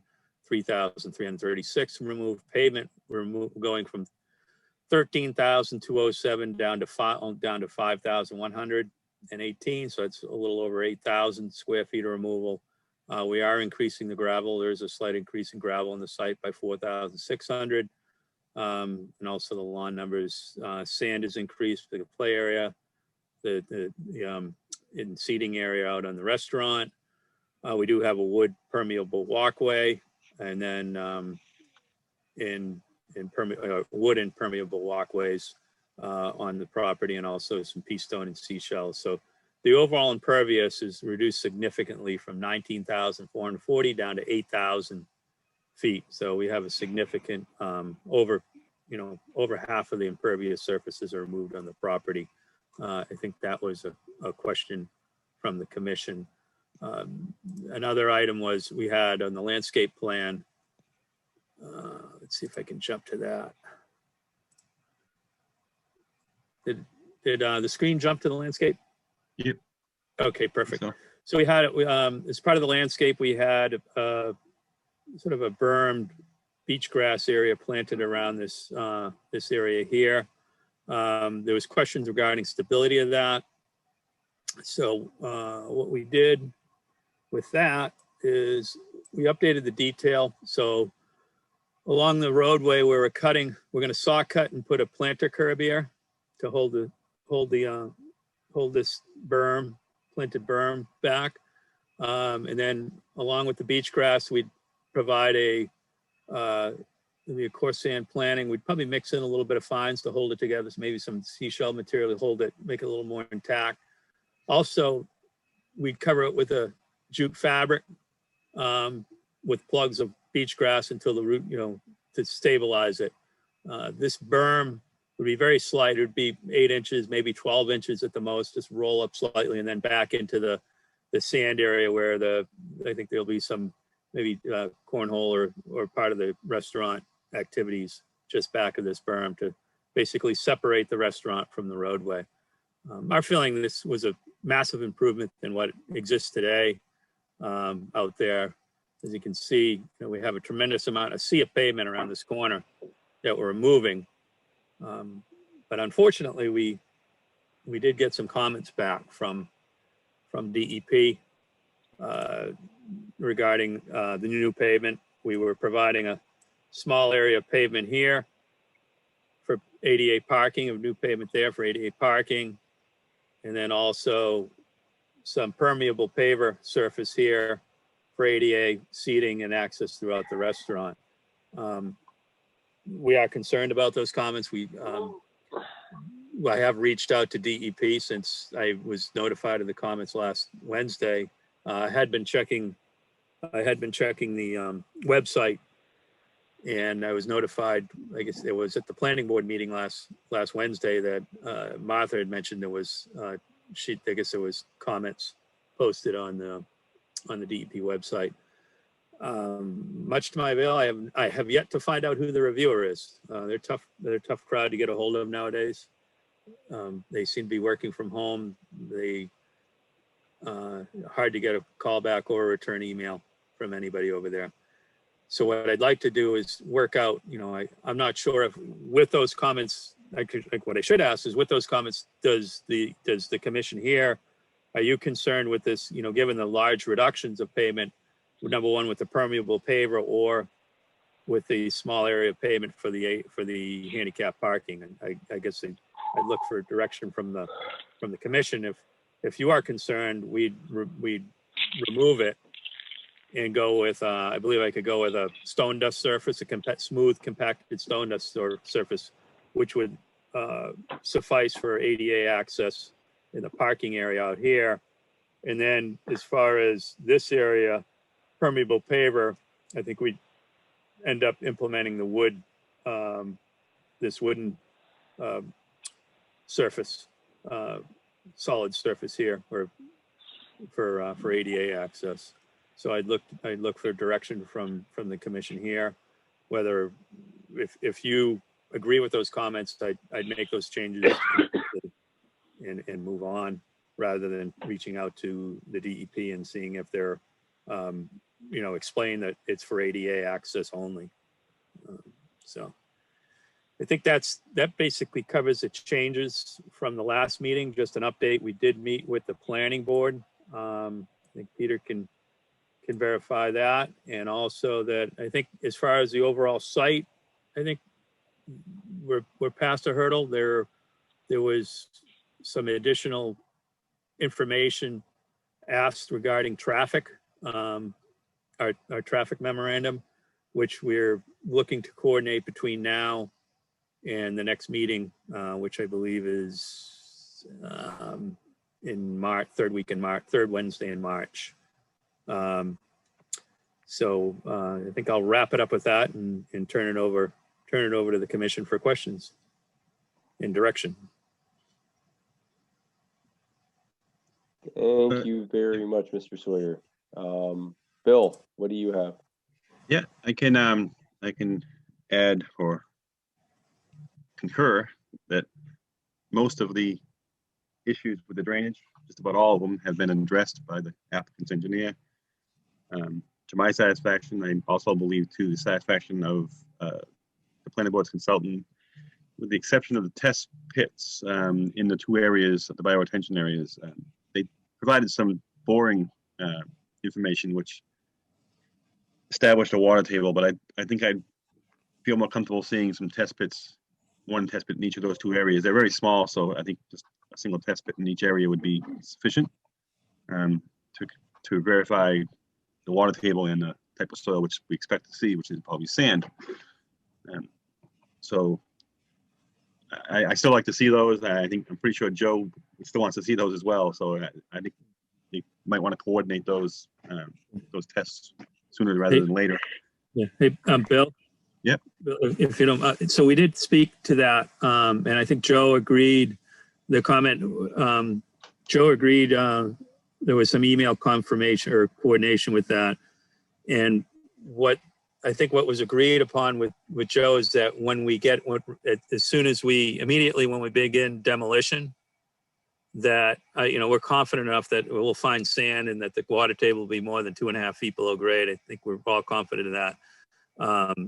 But what we do is do those test pits upon demolition. And the planning board agreed with that they were okay with that, felt comfortable with that. And if we found something different, what I'd have to do is just do a quick redesign, either make those bioretention areas shallower and larger, but they're only 8 inches deep. So I really don't think it's going to be, I don't see any issue So I'm hoping that the commission would be okay with that also. If Yeah. the planning board was okay with that, then I would be okay with that as well. Yeah, do those first. Beautiful. You start construction, start demolition. Yeah. That's fine, because everything else seems to be in order. The only other questions I have, everything else was taken care of. All the other issues were addressed satisfactorily. Is the DEP did mention the gabions and the asphalt and pavers, which went over the asphalt and pavers, but I did notice that the gabions were still, section of them was still in there. Is that something that you are going to address with DEP as well? Because I do see that they're still shown on the plan, on the landscape plan. It Shows a section. Looks like probably about, I don't know, I'm going to guess 60, 70 feet of them, it looks like. I believe they were supposed to be removed from the plan.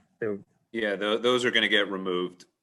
All right, the last plan you have, the landscape plan, still showed them and called them out as being correct. So, yeah, when we found out last Wednesday about the DEP comments, we didn't have time to make that adjustment to the plans, okay. But they are getting removed. All right, so I think just add that revision to the plan, and I don't really have an issue with the pavement. So you're reducing the pavement so much that the little bit of pavement for the ADA use, it really makes sense to me. As far as the pavers go, again, I think you have to deal with DEP and satisfy them, or the commission members if they have any issues with those. But I don't have an issue either way. I mean, I think that if you can satisfy DEP, that your reduction is significant, and that the little bit of pavement you're putting back is not significant, then I think I'd be okay with that. We'll be up to the commission to decide whether they are. So I think that's all I have. I'll hand it back over to Ben to hold for the commission discussion. Any questions? Thanks, Bill. Appreciate that. Bill Lord, what are your thoughts? Oh, I think you're muted your phone, Bill.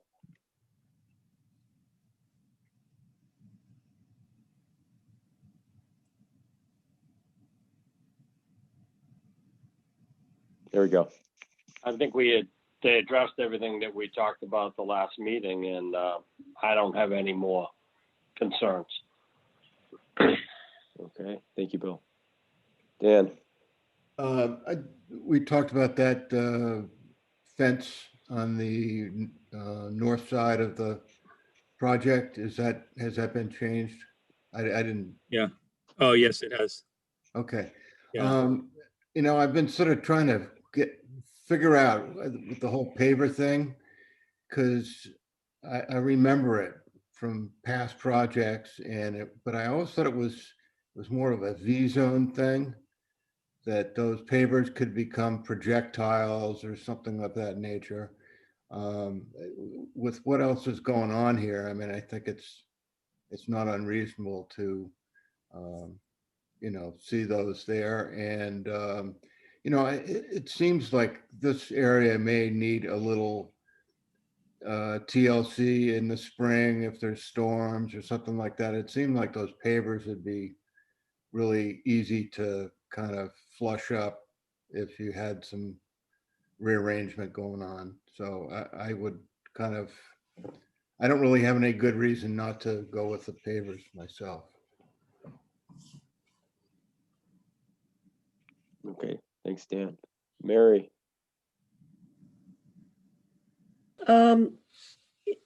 My only concern is the the gabions and the pavers as well, and I think we're not in a B zone. Is that what you're saying, Dan? For this, okay. Yeah. Right, but I don't know how Steve. What you haven't had any communication with DEP, so you don't really know how they're feeling about that. But I do know that they've been intervening on projects instead of going through the normal appeal process. They've been more active in intervening on projects and remanding things back to the commission if they see things they don't like. So I guess I'm suggesting that you might want to, if you're going to keep the pavers, continue to reach out and get some further resolution from DEP on that before closing the hearing. Yeah. And we also, I think we need to get revised plans anyway.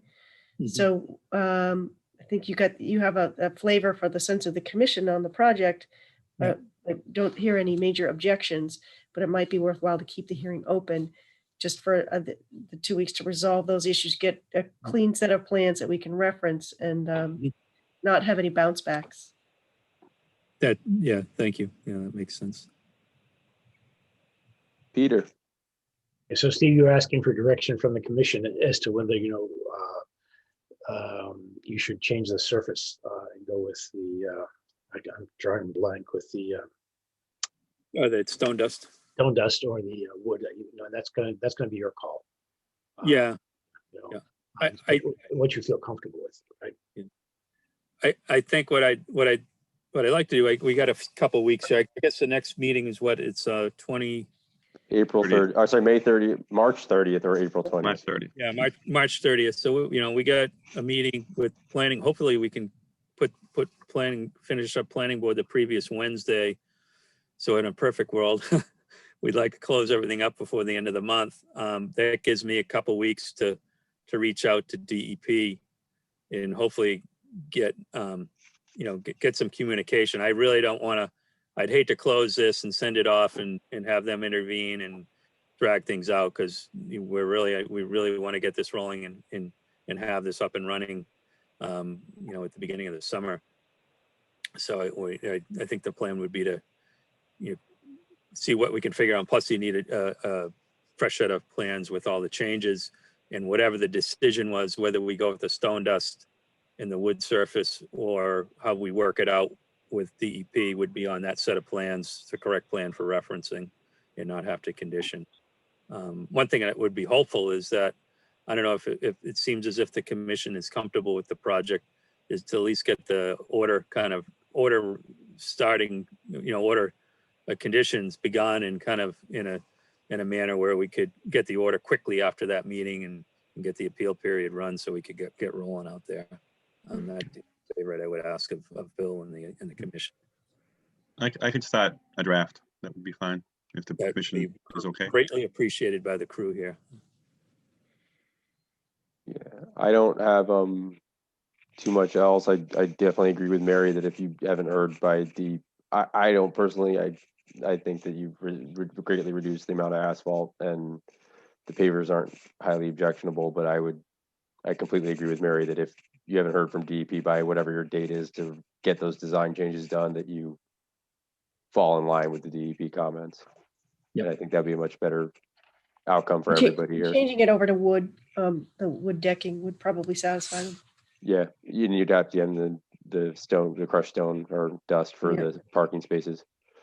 And then the only thing I didn't see in the plans or hear you go over is I did raise some concerns last meeting about showing that you would be able to get the movable kitchen off-site if it needed to get off-site.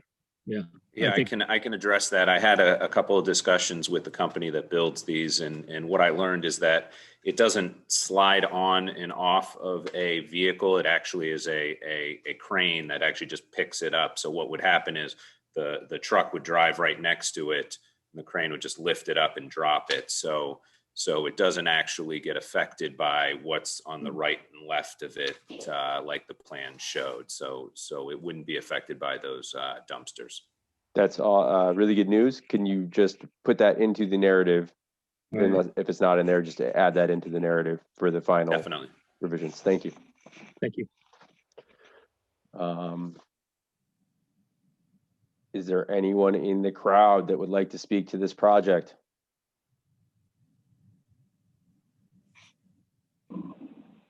Not seeing any. I guess I will ask also commission members, since Bill is going to begin drafting an order of conditions, if there are any conditions that are leaping to your mind right now that we should discuss, it might be a good time to do that. But if not, we can always bring it up. We can always cover all of that next meeting.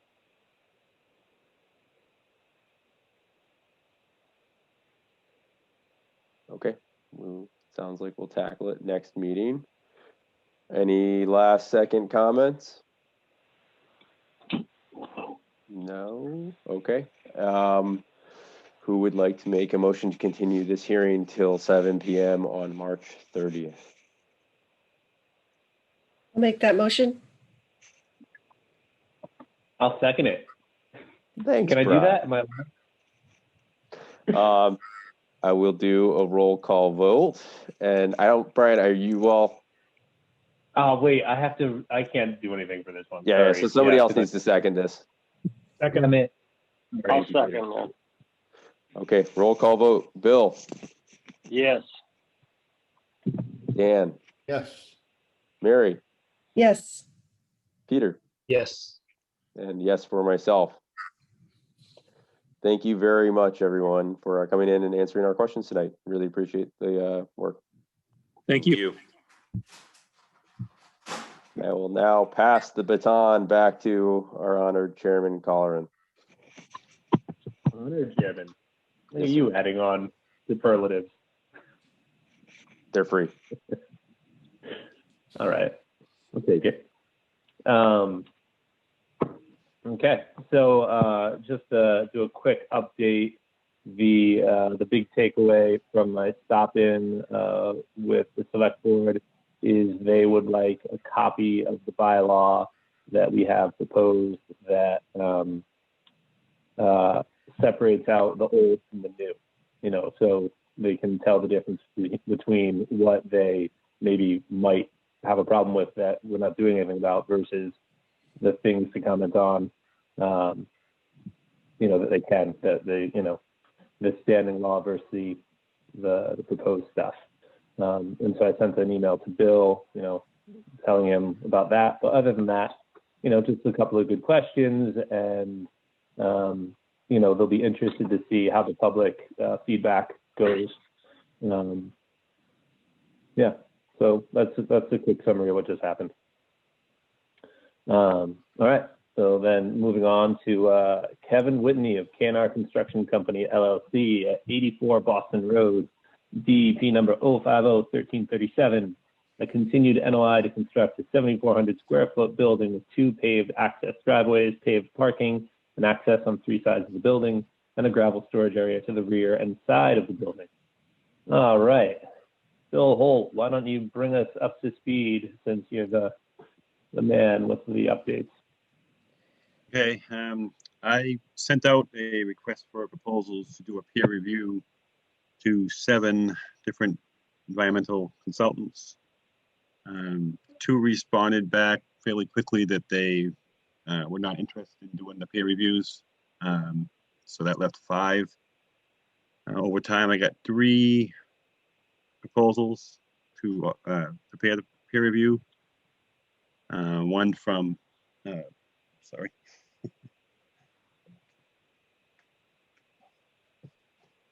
one from Williams and Sparages, one from Lucas Environmental, and one from LEC. 2 others that I requested proposals from, one didn't respond at all, and the other one responded today saying they were too busy to take it on, and they couldn't do it. So they would be interested in the future, but they couldn't do this one at this time. So we have 3 proposals, which I sent them all to you. I redacted the cost for each, so you could review them just on the merits of their proposals. I sent the same to the applicant today, so they could also review them. And I asked for you all to get back to me on which was your first choice, second choice. I only got 1 response, so I don't know the feel of the board is right now. So I'm gonna have to hand it back to you at this point, and maybe you guys can discuss amongst yourselves which I'll hand it back to you so you can discuss the proposals and move forward from that. Okay, thank you, Bill.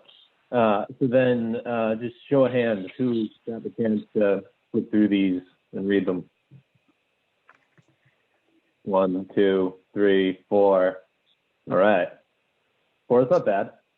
All right, so then let's just go around the horn in the usual alphabetical order, and you guys can chime in with what you want to say, and we'll go from there. So Benjamin. Yep, I apologize, Bill Holt, and the rapid uptake of stuff I was doing this afternoon. I read them, but I did not see the part about you wanting feedback. I emailed you at the start of the meeting, but I thought that the proposals from Lucas Environmental and LEC substantively answered the questions we had, like responded to the RFR, whereas the one from Williams and Sprague did not. So I think that either of those two would be my first and second choices. Probably Lucas 1 and then LEC 2. All right, Mr. Lord. I thought the LEC one answered the questions that and addressed what we needed done. And that was my first choice. Okay. Daniel? I read them, but I really didn't come to any conclusions. Okay. Mary? I didn't get a chance to read them, but I know two of the firms. I know LEC and Williams and Sprague as well. And both are,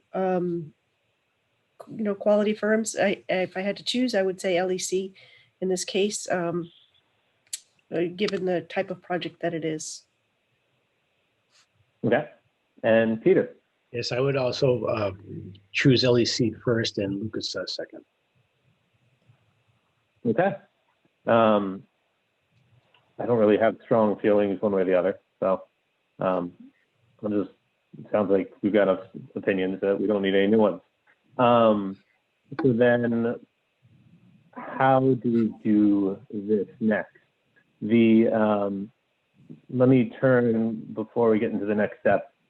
Chris, what do you want to comment at this point or not? Well, I mean, I guess we'd certainly like to see the cost, what the three costs are before we opine too much into it. And that's fair. Yeah, we didn't, to address that point, Chris, Bill and I didn't figure out, whether or not we needed to cover up the numbers or not until we figured we can always uncover them easily enough. But if we sent them out with the numbers on, then we couldn't sort of hide them again. No, that's fair. But yeah, I agree with you. Can you at least give us the cost range from lowest to highest? Well, I think at this point we could probably uncover them. It sounds like LEC would be the favored, and Lucas would be 2, and Williams and Sprague would be 3. Right? Does that sound like what you guys heard? Pretty much, yeah. Okay. So, I mean, at that point, I suppose now that we know our own opinions based on the proposal, then yeah, Bill, why don't you give us some numbers? Okay. Hold on a second.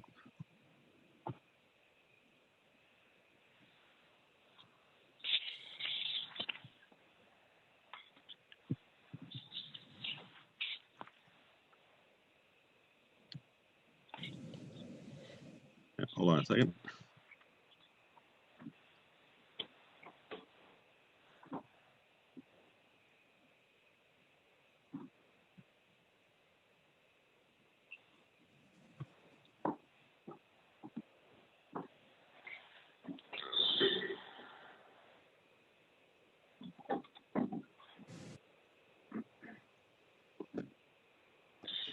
So they get it right. Killing it.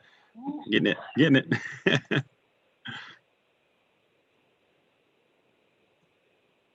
All right, can you see that? Yep. Yeah. All right, that's the LEC proposal, and their cost estimate total was $6,300 for the services described. So that was LEC. You want to see Lucas second? Yeah. Lucas was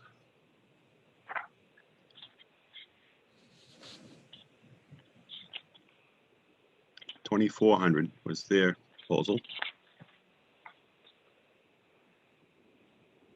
And then the third was the Williams and Sprague's.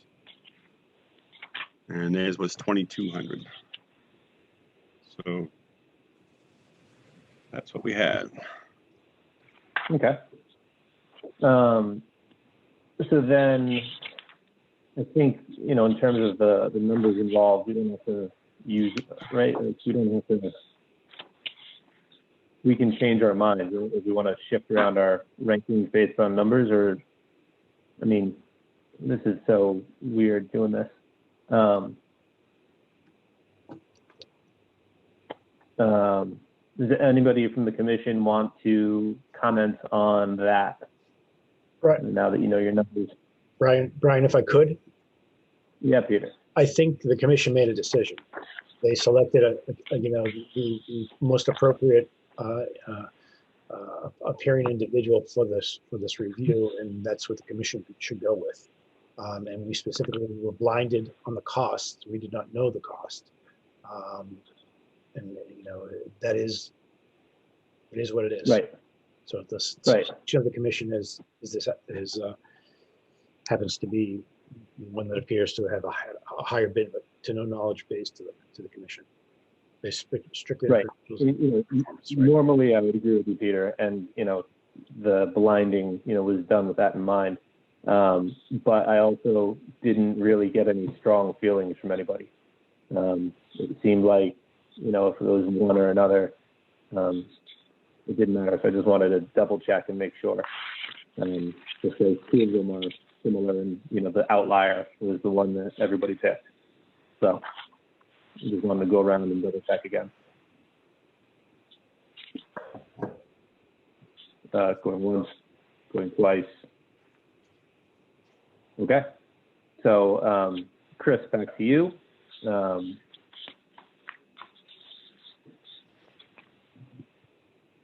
Well, I think I can, I'll let Kevin speak to it. He's the one who's going to pay for it. I think certainly LEC is $4,000 more than any of the other ones. So I'd prefer, and I'm sure Kevin would as well, to, go with either, Williams or.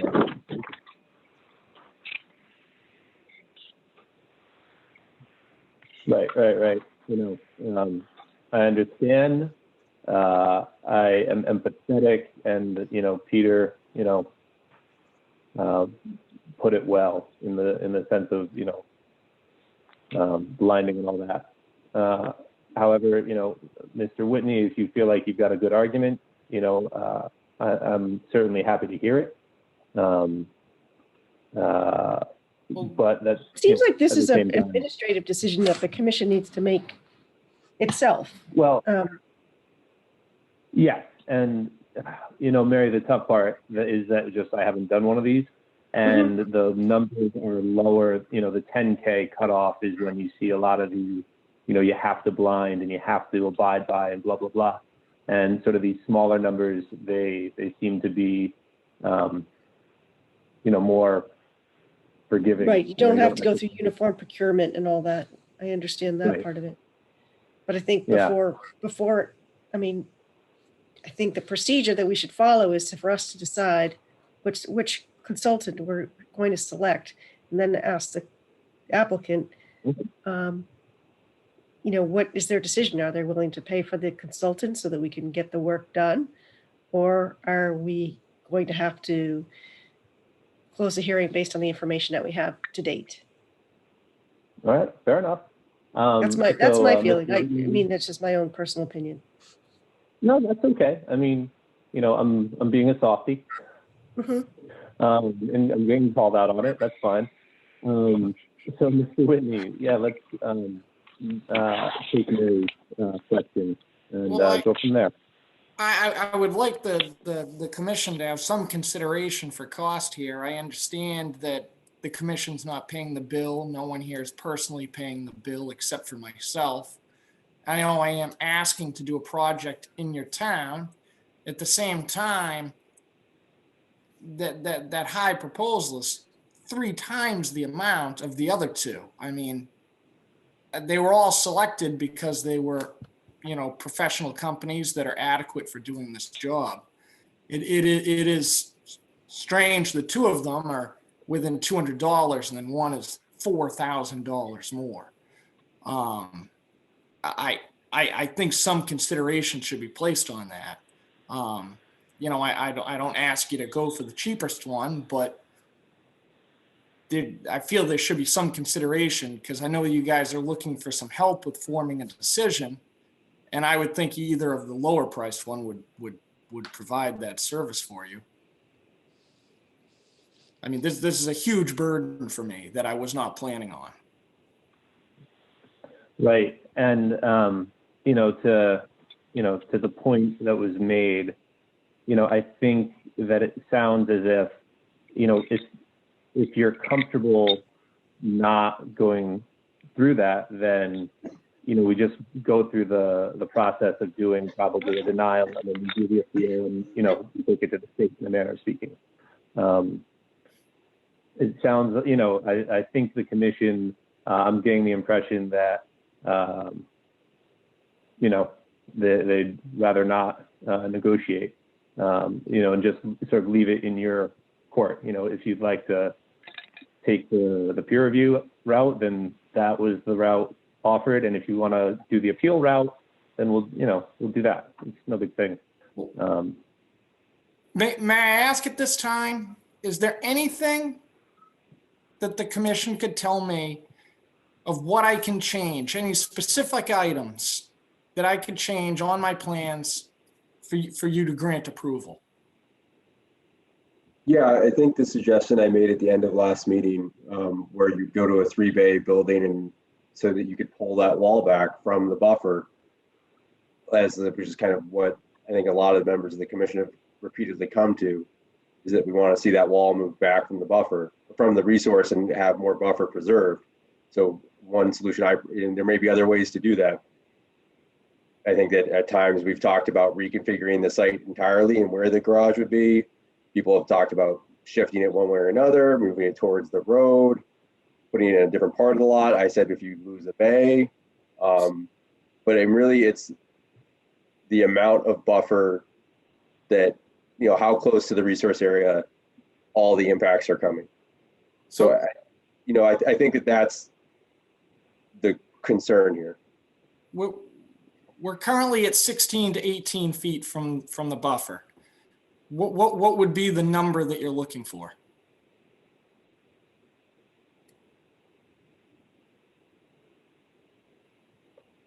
I think 25 is a good minimum number. So you're looking to change your town law from 10 foot to 25 foot. I don't think we have a town law about it in either case. I could be wrong about that, but I'm saying that based on the characteristics of this site, that I think that you're too close to the buffer, given what the buffer is and the type of habitat it is that you're going in on. And I have more information about the habitat type and how it's mapped, if we can go into today, if you want to go down that route. But my interpretation is that I think that there's too much buffer being taken for this resource, given its priority and given the characteristics of the site. Okay, understood. Yep. So again, I think Mark West is trying to speak. Is Mark? Who's Mark West? Sorry. He's muted. Yeah, Mark, you're muted. You have to unmute yourself. Sorry, I'm here tonight at the request of the client, of Kevin.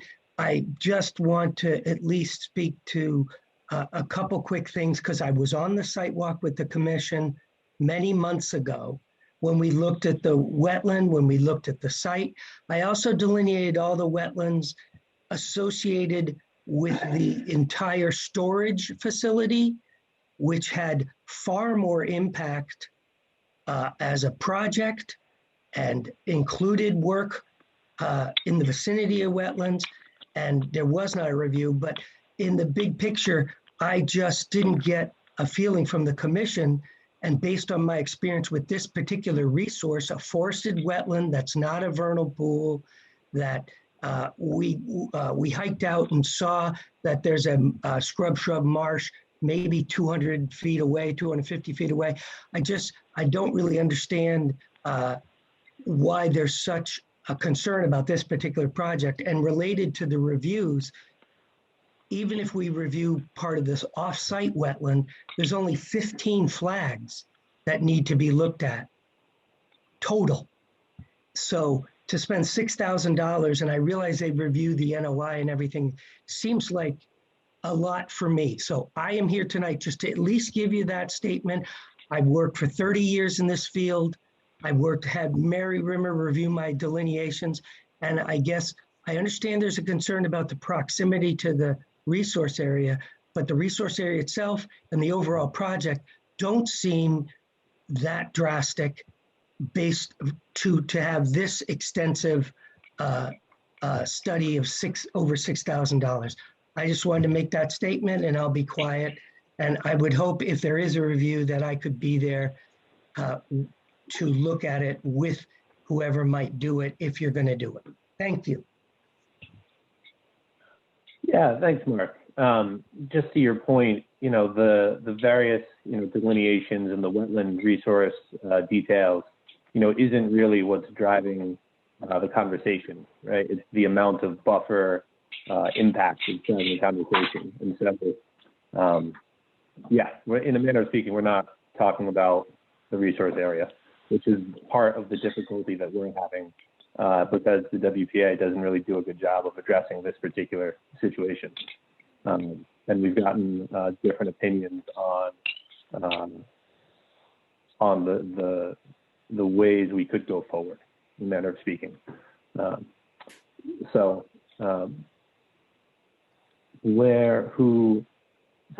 Ben, you made that point. That was good. Any other points from the commission on this that you guys want to bring up? If I could, Brian? Yeah, Peter. So just to put this back on the table, the reason for this consultant is to help give the commission more information so they feel much more comfortable in proceeding in a manner that would be helpful to Kevin. And that's the intention here. It's not to delay the process. It's not to give you a hard time. It's to give the commission more information so their comfort zone is moved in a different direction. And that's what it's about. And the commission picked the individual that they felt was the most qualified to help give that information in the best manner. So this is actually advantageous, even though it might not feel that way, to allow you to come to fruition, to allow this project to come to fruition. I understand that, Pete. I appreciate it. I definitely want the commission to make an informed decision. I do feel like I'm getting forced into the most expensive possible scenario. If the decision was to go with the one of the lesser priced, I probably wouldn't have hesitation. But I think anyone here can appreciate the extreme cost of that. The commission clearly didn't seem to like the Williams and Sprague proposal, but if I remember, the Lucas Environmental seemed okay. Yeah, I don't recall anybody saying anything bad about that one. So what's the issue with using option number 3? The Lucas Environmental proposal. It's $4,000 less expensive. I know it's not your money; it's Kevin's money. That should be something that's taken into consideration for him. They were all close in numbers, that's one thing, but this LEC proposal is just so far above and beyond the other two. They all seem to meet the requirements of the town's request for information, from what I read. They all seem pretty similar. The price on the LEC one was just way out there in left field versus the other two. So I'm not sure why what's wrong with Lucas Environmental's proposal? Yeah, I mean, I recognize the situation, and it is unappealing. However, as as I was alluding to earlier, being a softie didn't go over well, so it's sort of, it's Kevin's choice at this point. And, the project as you've got proposed, I think Mary made a point earlier on in one of our previous meetings that, the engineering end of things looks fine, right? It's just that we're in this situation with the buffer zone, and we're not critiquing necessarily the project as proposed, right? The various engineering details. We're in a situation where the scope of the project we feel might be a bit on the large side, and so if you want to sort of take it back and see about moving the building around or shrinking the footprint of the building as Ben suggested, we can sort of leave the peer review thing on the table and we'll see maybe what we come back with. Just speaking for myself, obviously that hasn't been spoken of by the commission, but maybe that's an option, or, just choosing to go to the state and, seeing if they have a different opinion.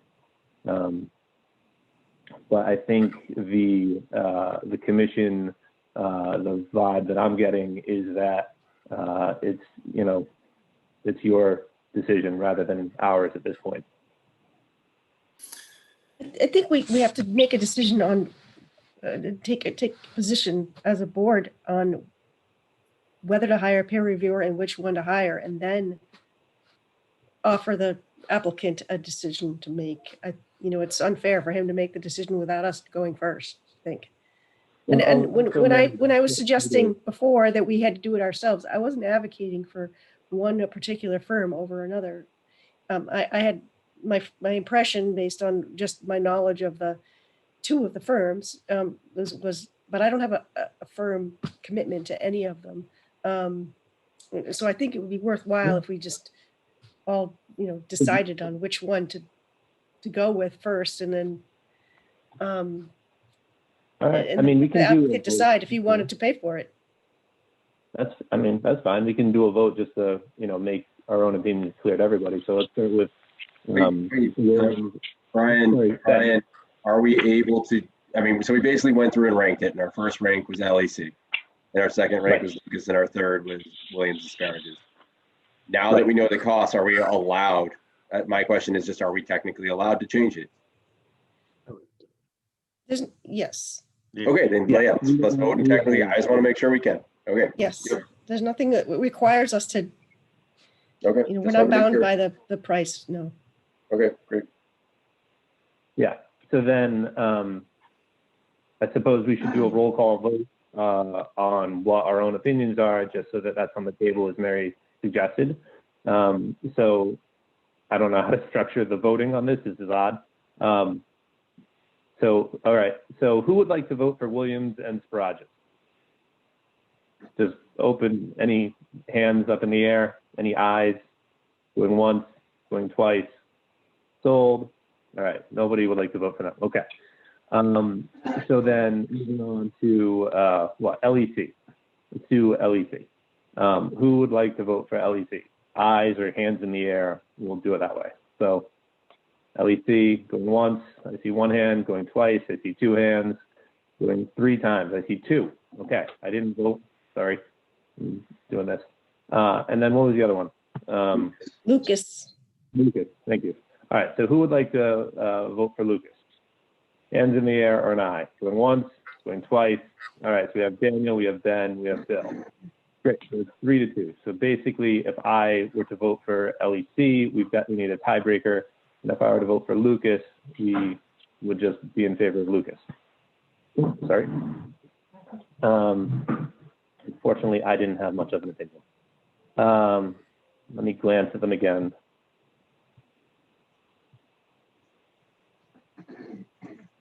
Where did I put that?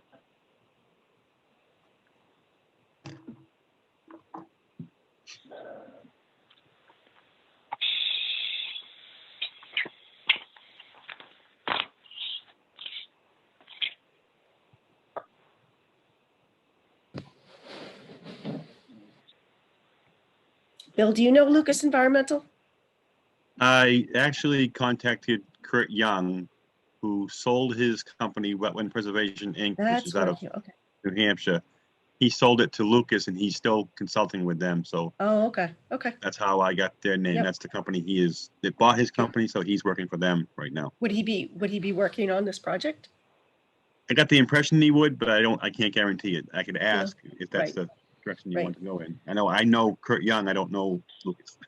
Right. The only reason that I didn't vote for Lucas is because I don't really know them, but I do know Kurt. And so with that information, I'd be willing to change my vote to Lucas, if that helps you, Brian.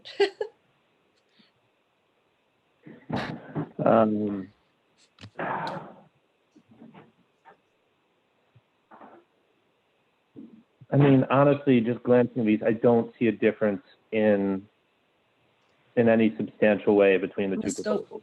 it's really down to the people that are actually going to do the work. And I prefer to know Yeah, who was so- going to do the work. Yeah, so in a manner of speaking, I don't see a reason from my perspective to pick one over the other. So I don't know if that means like I'm a neutral vote or like I'll just we'll go with what was it? Which one did everyone vote for? LEC? It's fine. Lucas. Lucas 3, yeah. LEC was 2. Yeah, I don't care. I'm not seeing enough, and I don't know enough people to judge them. So yeah, I'm moot. And if Mary wants to change her vote, then easy. That's 3-2. Make it 4-1. So I would make a motion to accept the Lucas environmental proposal. I'll second that. Okay, roll call. Benjamin. Yes. Mr. Lord. Yes. Daniel. Yes. Mary. Yes. And Peter. Yes. All right, now I'll also vote in the affirmative. So now we've got that settled. So yeah, back to you guys.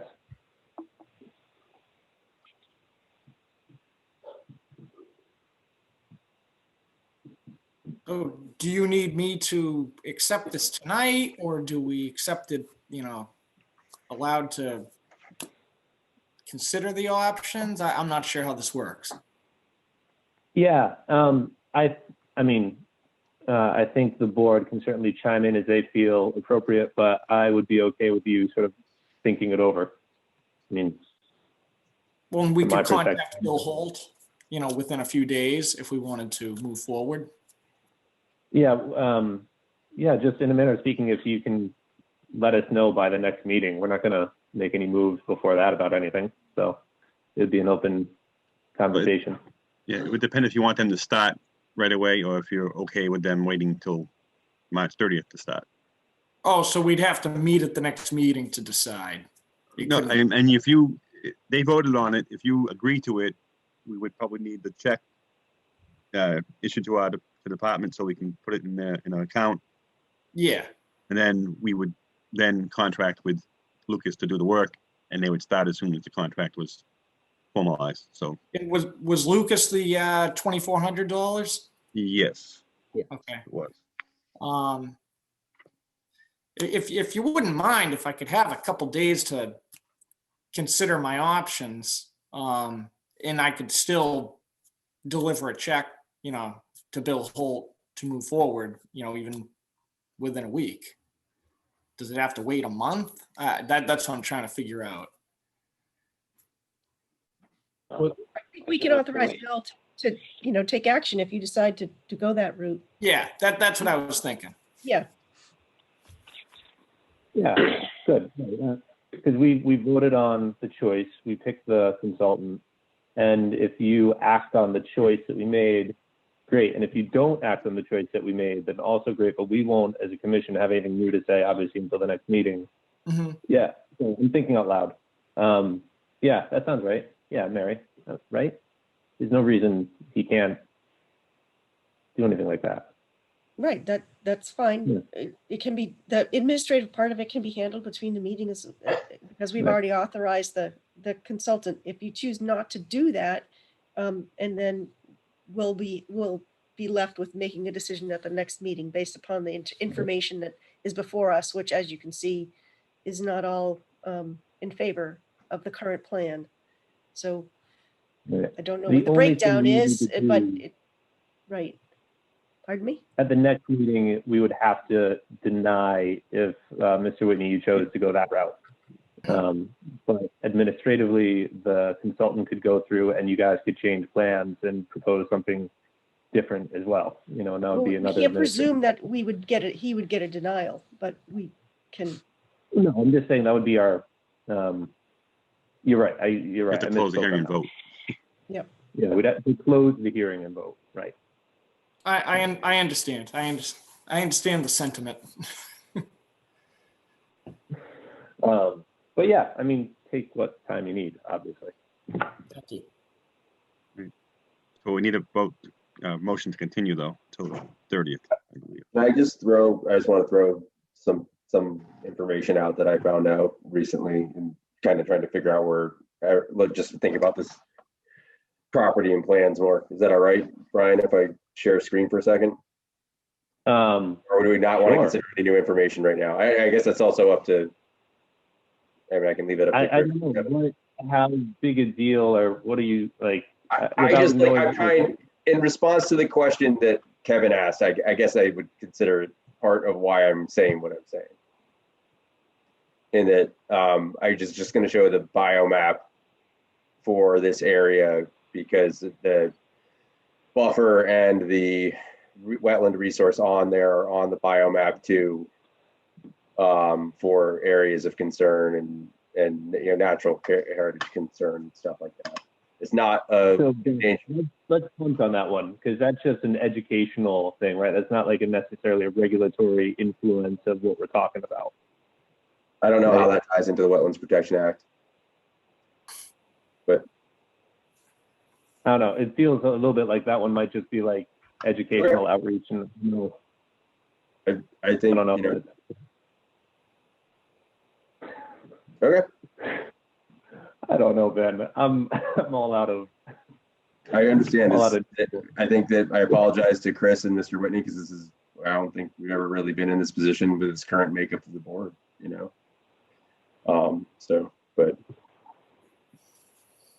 I appreciate the effort. I appreciate the idea. Okay. I'm just gonna mute myself over here. Cool. Yeah. So we're now at the administrative stage of things. Right. And Mr. Whitney, you've got your option. Ben made his point about changing the layout of things as one option. And if you brought that back, I think that's still something you can do. I don't think that voting on the peer review necessarily restricts you from making your own choices and your own changes, right? Like we just voted to approve that. But if you choose to change something about the project, then that's their game at this point too. What else? Am I missing anything, guys? Is there any other option on his table that we're not covering?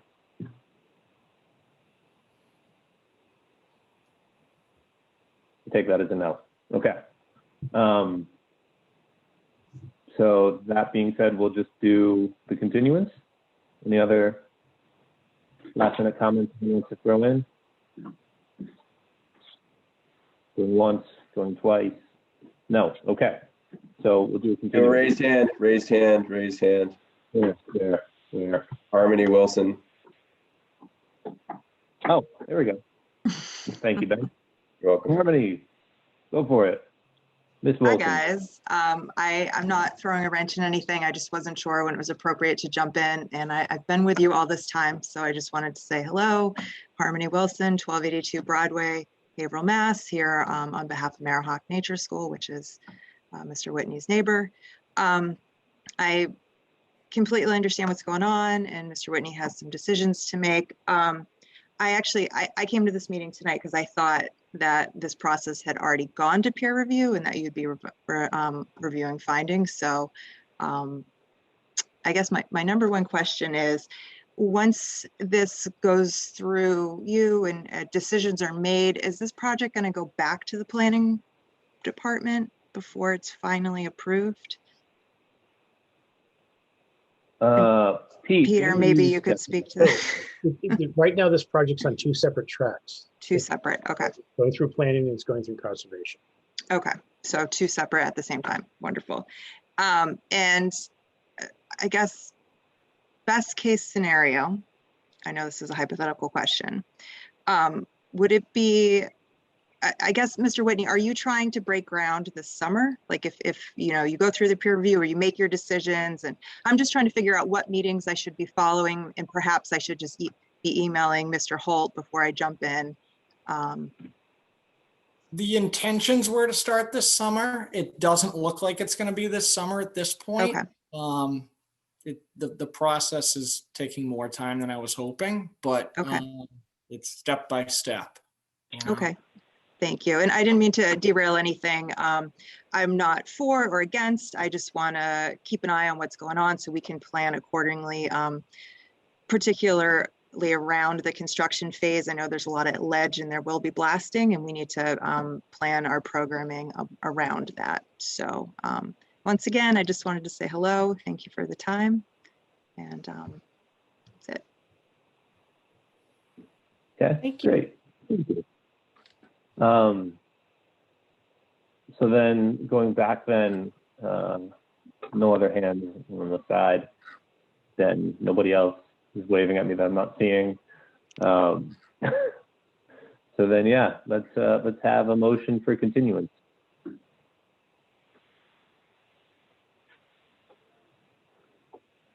Motion to continue to the, is it the, do we want March 30th. 30th of March? Okay. Yeah, 7 p.m. Second. All right, roll call. Benjamin. Yep. Mr. Lord. Yep. Daniel. Daniel? Oh, you're muted, Dan. Yeah, hands in the air, close enough. Mary Yes. and Peter. Yes, please. Excuse me, Brian. Who seconded the where? motion, please? I did, Kathy. Oh. Okay, thank you. Welcome. All right, and I'll also vote in the affirmative. All right, so yeah, obviously, Mr. Whitney, you know, Bill is available for conversation if you need to work out any details about, you know, the administrative end of things or whatever. But yeah, we'll look forward to hearing what your choices will be. Okay, thank you. I appreciate all your time tonight. Thanks, Heather. Thanks. Thank you.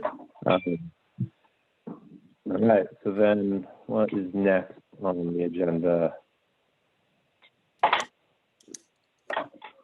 Nathan Gray, we did. David Mancy, we did. Dr. Murray, we did. Other business, look at this. Trustees. All right, other business. Trustees of reservation, access road off Newman Road and Old Town Hill needs and needs. All right, what's the story with that? Mr. Holt. All right, hold on a second. Let me just find my file. Oh.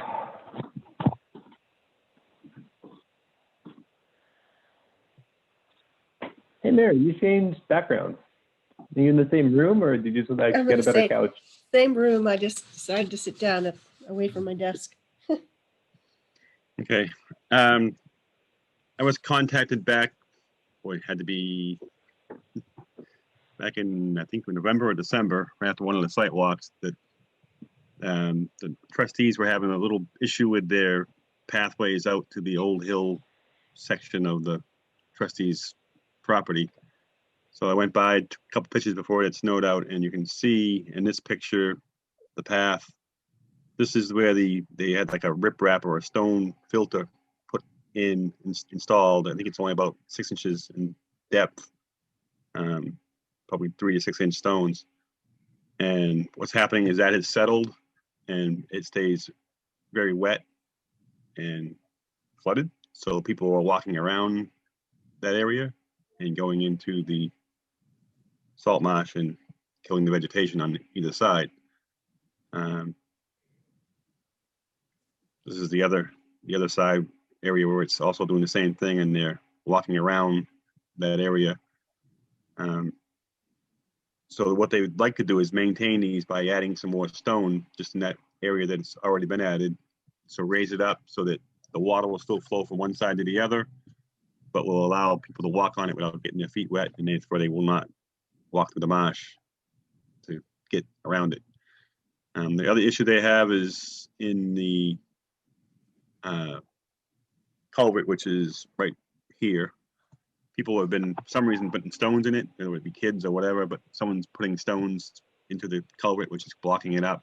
That's quite strictly maintenance. So I told them they could remove the stones without any permit from us. Just pull them out, push them to the side, and let the culvert flow freely.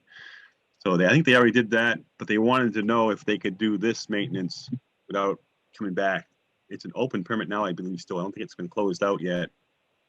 So I don't really have an issue with it. I think it is maintenance. They were going to address their consultant and get back to me with a plan to exactly what they were going to do with that area. So I'm just waiting on that. But if I get that information, I would like to forward it to the members, and then hopefully, if it's before a meeting, we can make a decision at the meeting to whether or not it's strictly maintenance or if it has to come back as a modification to a filing, the current filing. I'm leaning towards treating it as a maintenance of a existing ongoing project. So just wanted to show it to you and maybe have your thoughts.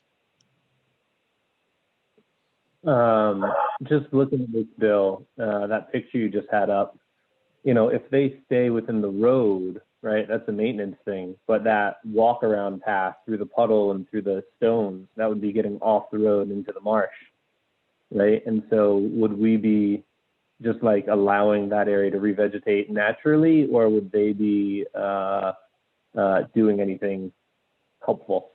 That I don't know. I can certainly contact them tomorrow and ask that and find out what their answer will be. I mean, clearly, if they don't do something, it'll continue. People will still continue to walk around it, and it'll never come back. So I guess the thought is if they at least add the stone so that it rises up and people can walk over the stone while going through the marsh, that it will eventually come back on its own. I can ask them if they'd be willing to enhance that with some plantings or some, and that would maybe I help. also meant that way from the maintenance perspective, right? Because if they got off the road and then went into the marsh, would that sort of trigger paperwork? The people who work with trustees, or I think the work would just be adding more stone in the actual.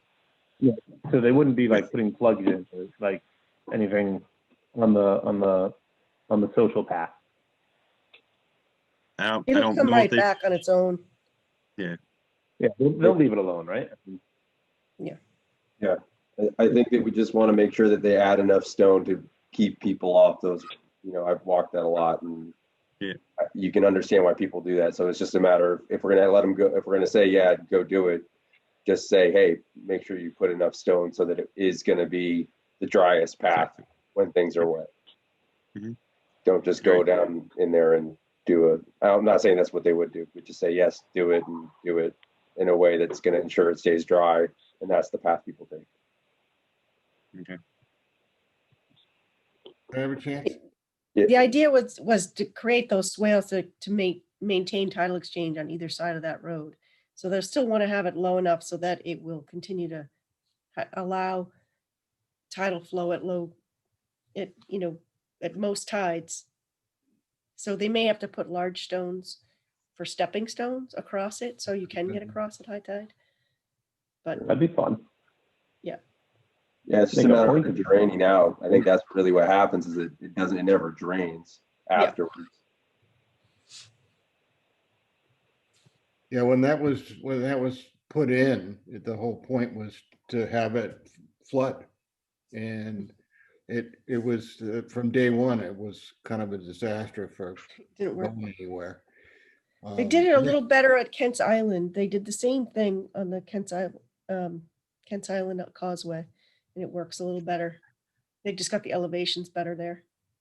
Yeah, some stepping stones. I think that's a good idea, because otherwise people are going to just keep doing what they're doing. Yeah.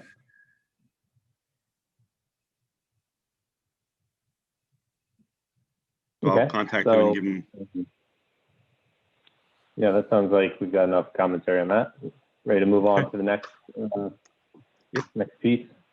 So the next other business is bylaws discussion update. Continued from February 23rd, 2021 meeting.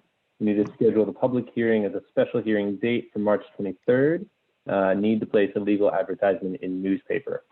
So yeah, Bill, what's up with the legal ad? Come on. Well, I want to know if the date is correct. That's what we want to go with March 23rd, which is 2 weeks from now, so we can get that in ahead of time. We did get, I sent you all Lisa Mead's, the town council's mock-up of the draft we sent her. I know Ben had written back that he thought that she was trying to edit or change wording that was in the original bylaw, which we really don't want to do. So I did send her an email requesting clarification on the changes she's making, if it was okay to do that, or if we should leave that alone, leave that language alone and not change it. So I haven't heard back yet, but hopefully we'll hear back tomorrow. But I think we should still move forward with posting the draft and scheduling the meeting for March 23rd and move forward with a public discussion on the amendment as we have it now. We can always edit it after that meeting or during that meeting and get the final version ready to go for town meeting once we know those answers. So sounds reasonable to me. Anybody else? If anyone else has any comments, go ahead. I was just curious about how the selectmen received it in general. Like, did you get any sense for whether they would not be supportive of it, or could you tell? JR said something to the effect of, you guys have longer meetings than I do, and I'm glad to see you trying to bring us up into the modern era. And, so I felt like that was, acknowledging that we have needs and we're trying to address them. And he was asking questions that, for getting on the record, the kind of questions that are common enough with Concom things, like the language about allowing agents and commissioners onto properties to do site inspections. If you read it a certain way, it looks like, free reign for trespassing, and, just saying, yeah, no, that's just the legal need that we have. And we're very polite people and we're not going to trespass. And, we're not in this to go, traipsing around people's backyards. And so we covered some issues to that effect. There was, they were listening, in a manner of speaking, they were paying attention, and they were glad to hear that we've got an upcoming, public hearing on it to allow commentary. They hadn't read it, obviously. But, my broad sense was that they're open to seeing what we think we need and working with it. Good. And the concerns they're gonna raise are gonna be to make sure that people have their rights protected and that nobody is giving anything up, so that we're not making redevelopment of your house harder. We're not making it harder to say fallow a field for a season or two and then come back to it. That we're not making it harder to, to do all the things that, people do. And I pointed out, I was like, well, this would make it harder if you wanted to pave over a vernal pool. Now we would make it harder for you, but arguably we hope that you guys all like peepers. So, they all like peepers. So they're okay with us making it harder to pave over a vernal pool.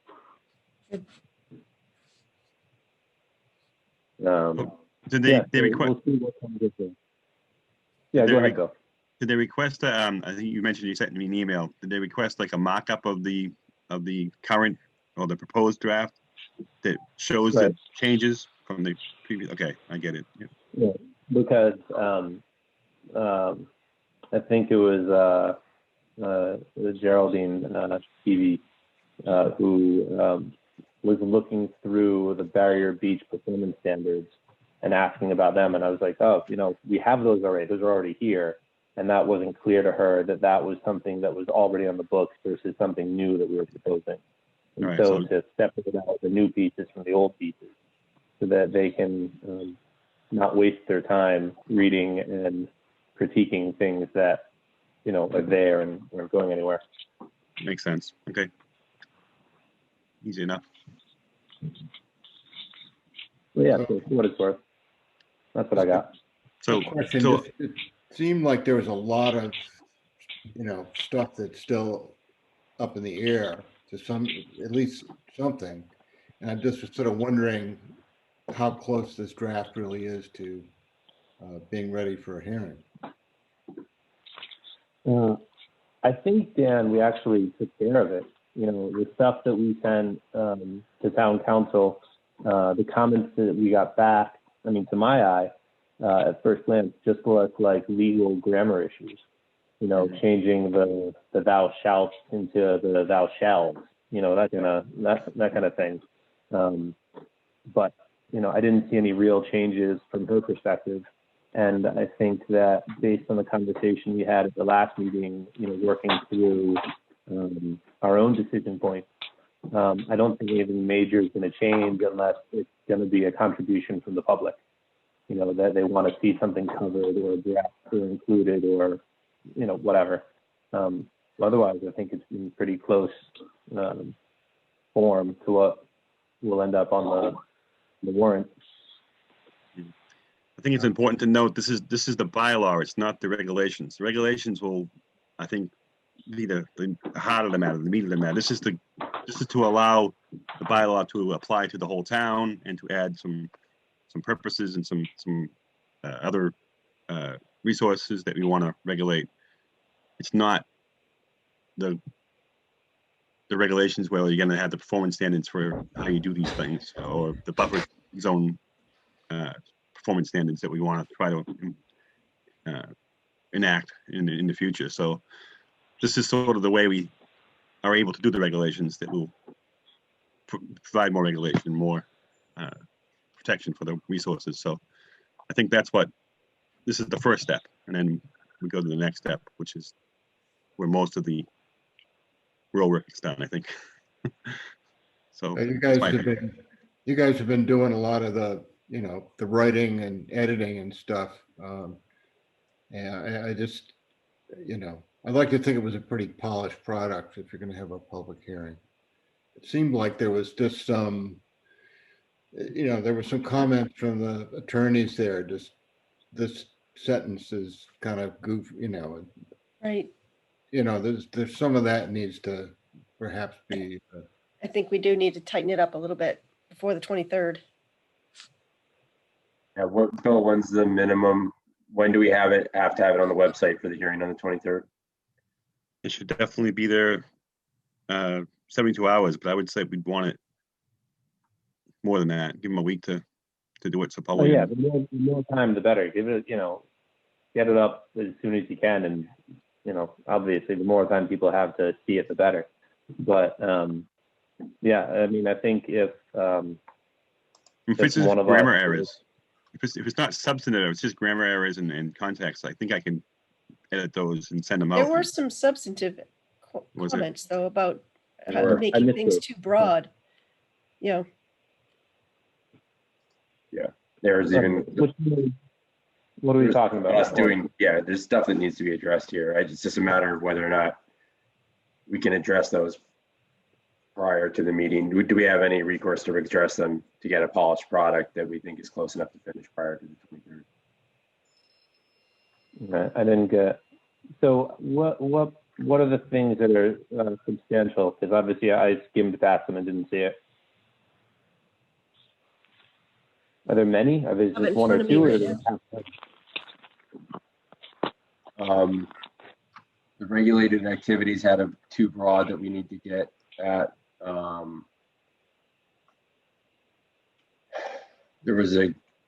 They had concerns with the same language JR had concerns with. I think they rewrote it though. I'm not quite sure.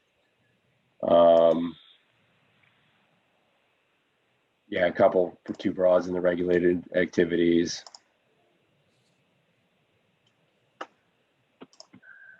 Some of that language is what's already in there, though. I mean, that is a reflection of what's already in there. Yeah. Yeah, I think that one, that's what I was saying, Mary, is that as I was going through this, there was a lot of comments they had about stuff that is in our current bylaw. Which I don't think we want to take out. I don't think. That one is a grammar. Yeah, I was looking at this on my phone. I didn't see the comments. It didn't pop up. Yeah, I wasn't seeing any comments. So I had to download it.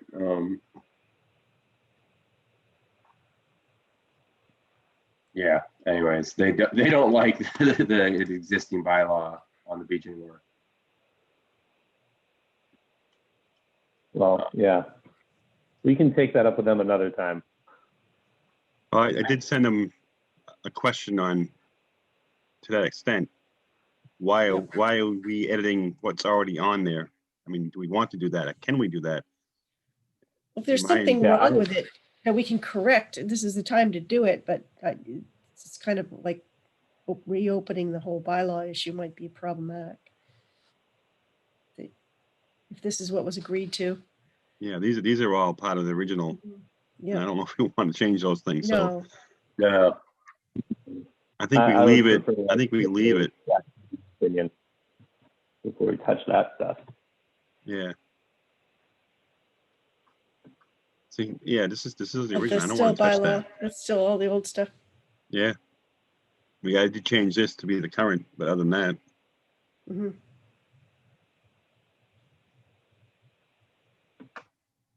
Not even sure what the just problem with that is, but it's okay. That was just adding a dash.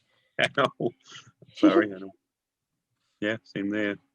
Those things, if they wanted me to add a dash, I can add a dash. We can do that after, though, for that matter. Right. I did have a member of the informative public spot a pretty thing I think we did miss, which is in 95.5, the variance clause, which is further down, I think, Bill. Oh, yeah, sorry. The other way. Yep.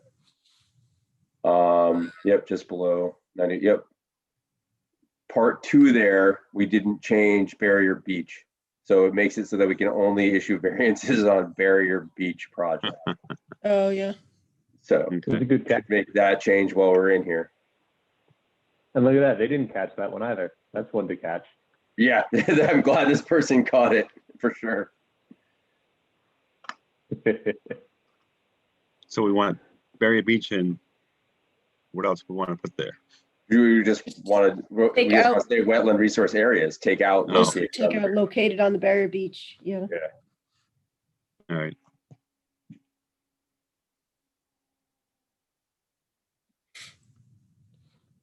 All right, we can probably do that. Mm-hmm.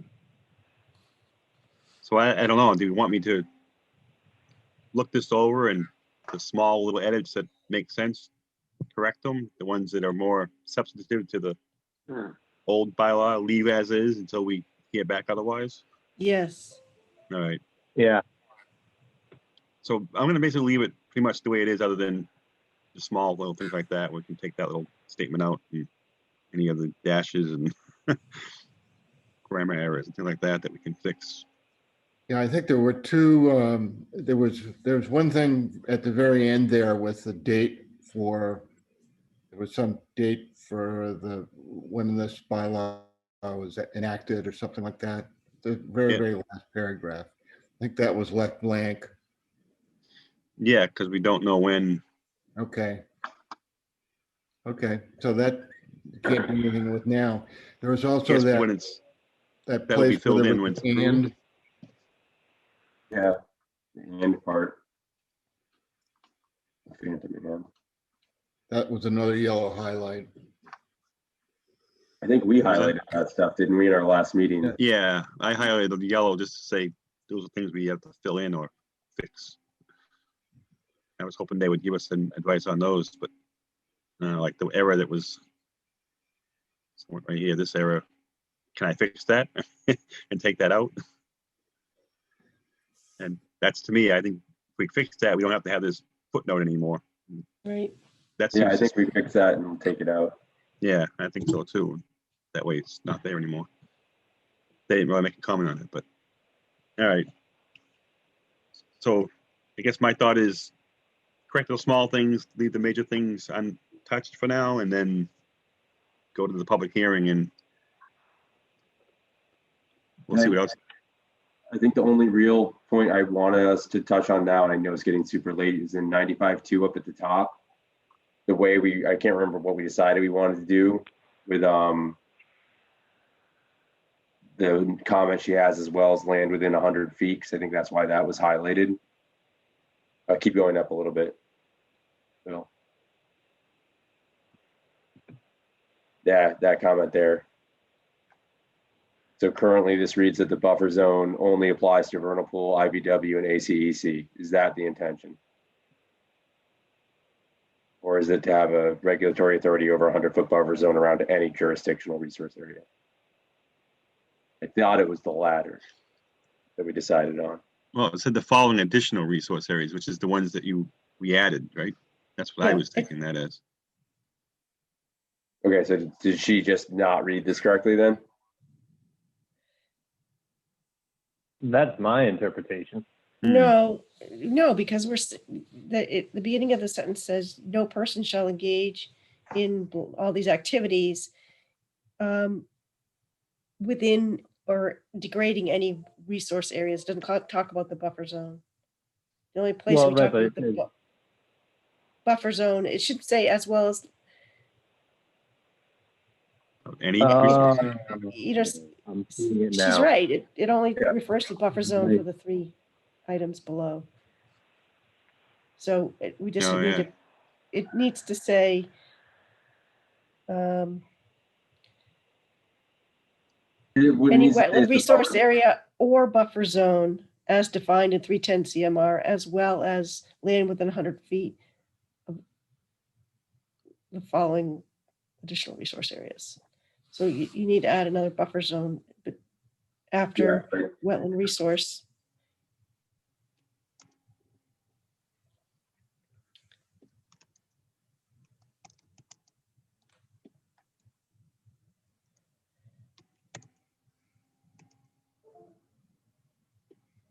And when you go back, Bill, she did say we should just say the buffer zone for clarity. I don't know if we have to. That's what she suggested. All right, I'll stop pointing stuff out now. Sorry, folks. It's late. Yeah. So that sound right? Resource and land within. I'll look at it tomorrow, Bill, and send you some comments. All right. Yeah, so if anyone sees anything, just send me comments that you want me to touch it up, and I will, and we'll get it posted and get it ready to go. 23rd, 7 p.m. So while we're just talking about this, though, I mean, all right, whatever. We'll all send our comments to Bill and he can fix it. Because you're right, it's late for thinking about this. Yeah. You're ready. Sounds like a plan. All right, well then, thank you, everybody. Congratulations. This is a record meeting. It's before 10. The skin of our teeth, 9:59. I'm making motion to adjourn before it hits 10. There's a second. All right, roll call. Yep. Yeses all around. Everybody okay, in favor. Everybody's in favor. Good night. Well done. Night. Hi, folks. Good night, everybody.